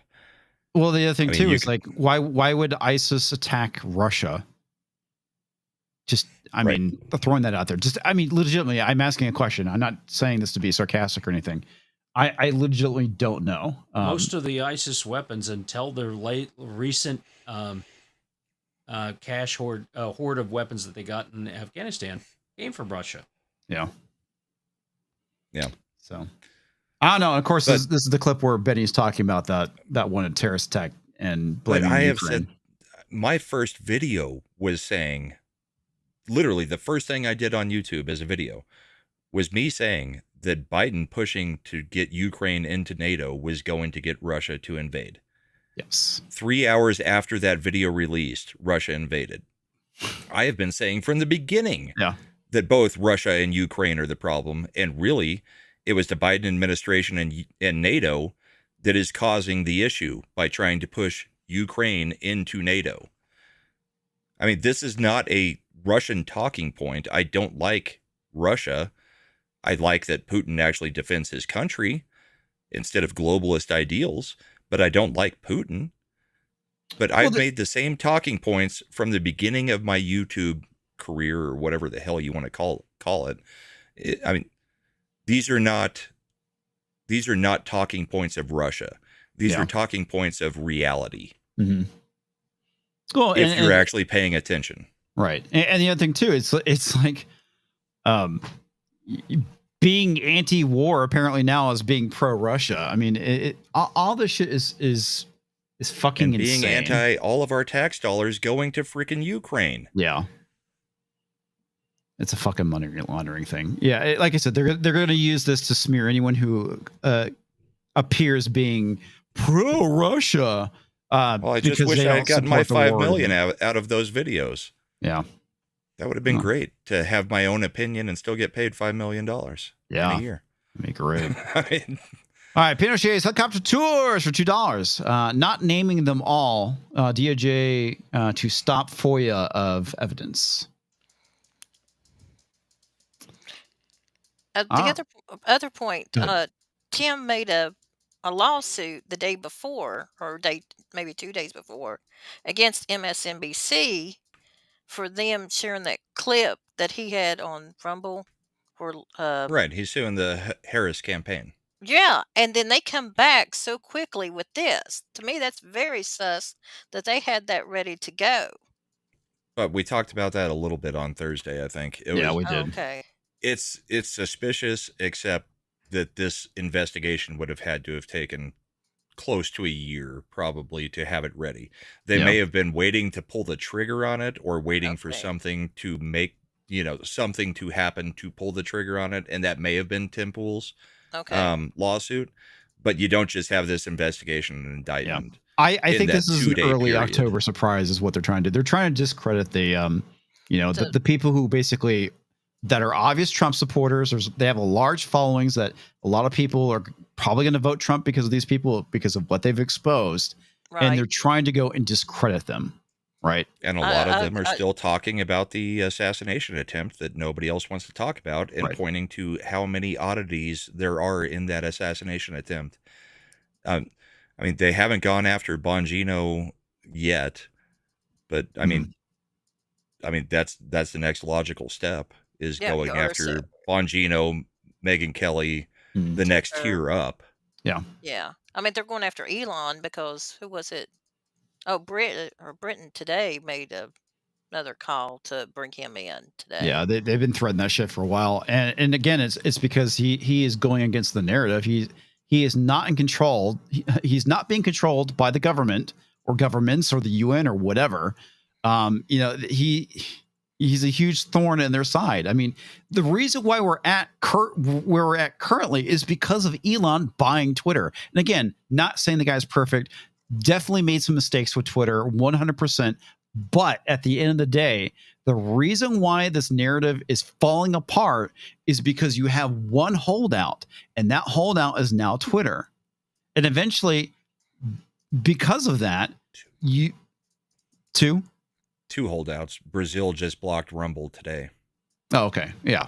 Rumble. They blocked Rumble throughout the country the same way they did Twitter. Right. So, I mean, well, I'm talking about say big what you tech. want about. I would not consider Rumble to be a part of big tech. Twitter was, right? But you're seeing Facebook becoming a little bit more lax. Look at the shit going on right now with Zuckerberg, and that might be because he's reading the tea leaves and knows that Harris isn't going to win, right? That's also a possibility that he's trying to be more accommodating so his ass doesn't get fucking slapped into the next week. So there is that. All right, guys, we got to wrap things up. It is getting late, and I have to get up at wee early hours of the morning. So we're going to give our outros, starting with Southern Belle. Hey, thanks, Comics, for having me on. Yeah, get out there, and as soon as your polls are ready, open vote the first day early. Take friends, invite relatives, whoever. We've got to go and stuff. So, and get registered. Make sure you're registered. Check your state laws, because I know mine is 30 days if you're not registered before the election. Mm-hmm. So make sure you're first. Yeah, make sure you're registered. Yeah. Don't be complicit. Go out and vote. Do your research. Do your research. Check everything. And then don't check just vote again. nationally, vote locally too. Vote in your local, state, and national government. Ballot. Yep. Yes. Thank you. Thank you. Brahma. Tomorrow we got the big stream.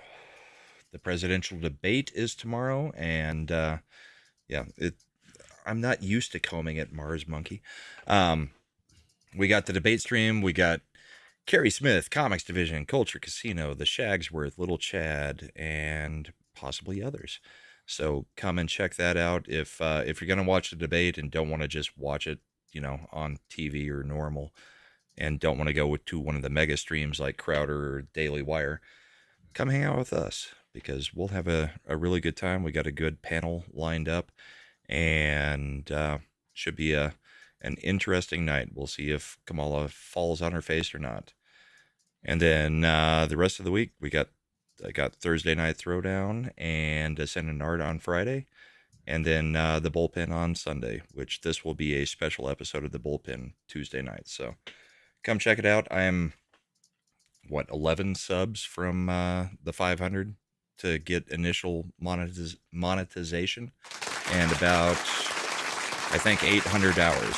So if you could help me, that'd be fantastic. Give me a sub. Real quick, as Pinocchio was asking, are we doing a movie night tomorrow? I already responded, but no, we're not. That's actually next week, but we will be on Brahman's channel covering the debate. Yep. Cheers, everybody. Have a great night. Thank you, sir. And that's fucking great. Don't snack on me, dude. Don't snack on me, bro. That was so fucking funny. accurate, dude. There were some good Culture Casino memes out there. I guess you could call this one. Hey, I didn't realize that there was actually a Culture Casino tattoo. I mean, this is a woman, and if you're having sex with her, are you really going to get an erection with this? No. Well, you're not doing any back shots. No, definitely not. Oasis, that's what I thought. You guys were in a band. I knew it. That's what explains why you fight so often. It does. Comb your hair. We hate each other. That's why. You brothers hate each other so much. And Stinkin' Fart. Yeah. Lincoln Park changed their name. It's a weird choice to give me the most hair. I don't know. You look kind of good there. You look like you're about ready to do something like in the British military. I look like I'm taking a crap. Tom looks like he's about to join right. Trust me, I've seen that face in the mirror before.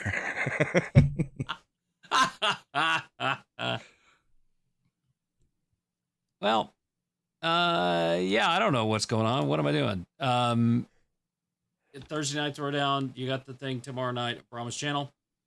You're doing F&T this week. You've got a Saturday Geeks and Gamers tabletop that you're doing. Yes. Culture's got his 6-minute dailies during the day.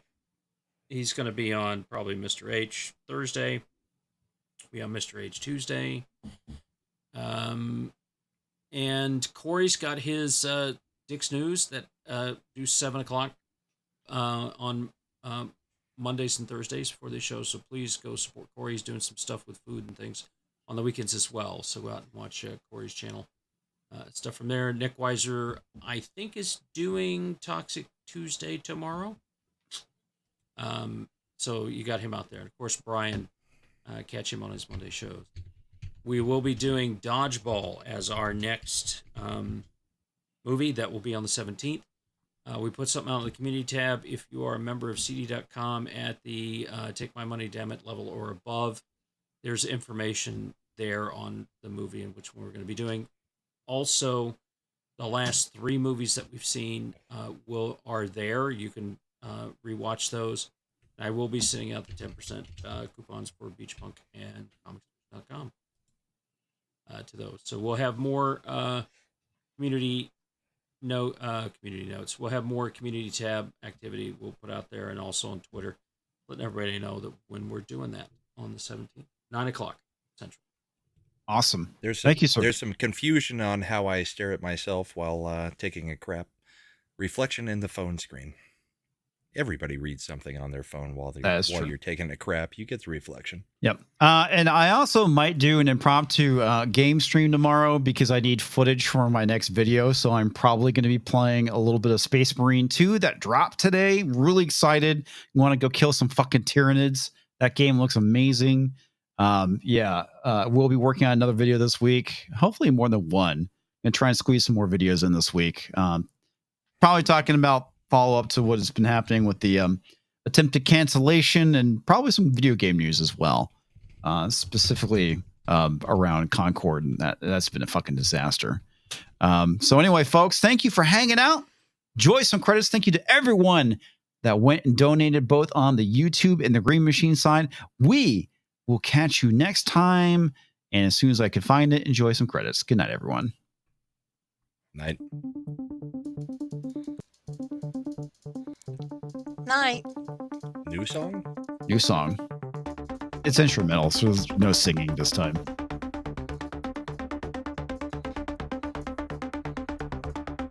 Yes, this song is entitled All Sack and No Testicles. It's Comics Division. The Toxic Man Flu story. That's right. Not without my balls. We're going back to 80s synthwave for this one. Well, the funny thing is the prompt I used was 2020's industrial. Nice. 4/4 beat and a aggressive soft synth. Yeah. So 2020 industrial is 80s synthwave. It's like the whole talk we had tonight.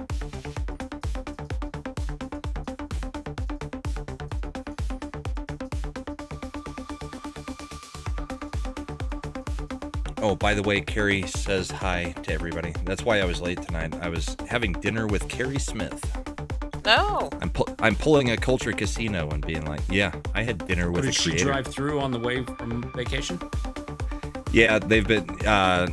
Anthony's been doing a music tour, and they stopped through here tonight. Well, this morning they went and climbed a 14er, I think, or nice. Yesterday or this morning. Which they didn't know what they were getting into, so she said that was interesting. But yeah, then after me and my wife got off work, they stopped by the house, yeah, maybe checked start out. With a 3 to a 5. Yeah, I've got Carrie sitting in my seat behind my my studio station, so nice. We'll share that out. But yeah, she wasn't sure if she was going to be able to join the stream tomorrow, and then she mentioned what it was, and her husband was like, oh, hell yeah, we're watching the debate. I mean, we're supposed to be out with my mom for dinner, but we're watching the debate. Screw my mom. We're not watching, or we're not going out to dinner. So Carrie was like, so does that mean I'm allowed to be on the stream tomorrow? And he was like, hell yeah, we'll just watch the stream. So Auntie's great. His music's really good too.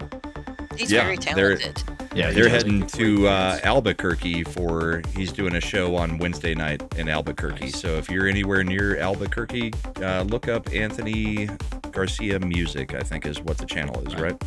Yes. Yeah, YouTube. He's got his stuff out there and all that. And they do the European tour and all that. He's extremely talented. And you can tell that he and Carrie just over the moon for each other. And the pictures she's posted of them, what they're doing to their house with the wraparound. Oh my gosh. That's beautiful stuff. Yeah. Oh, and me and Carrie took a picture outside of the restaurant with both of us doing the OK symbol just to piss off everybody on Twitter. I think she already posted it, so. That's funny. Yep. All right, everyone. Thank you so much for hanging out tonight. It was a lot of fun, and we will catch you next time. Music makes me feel gay. I am Jeter.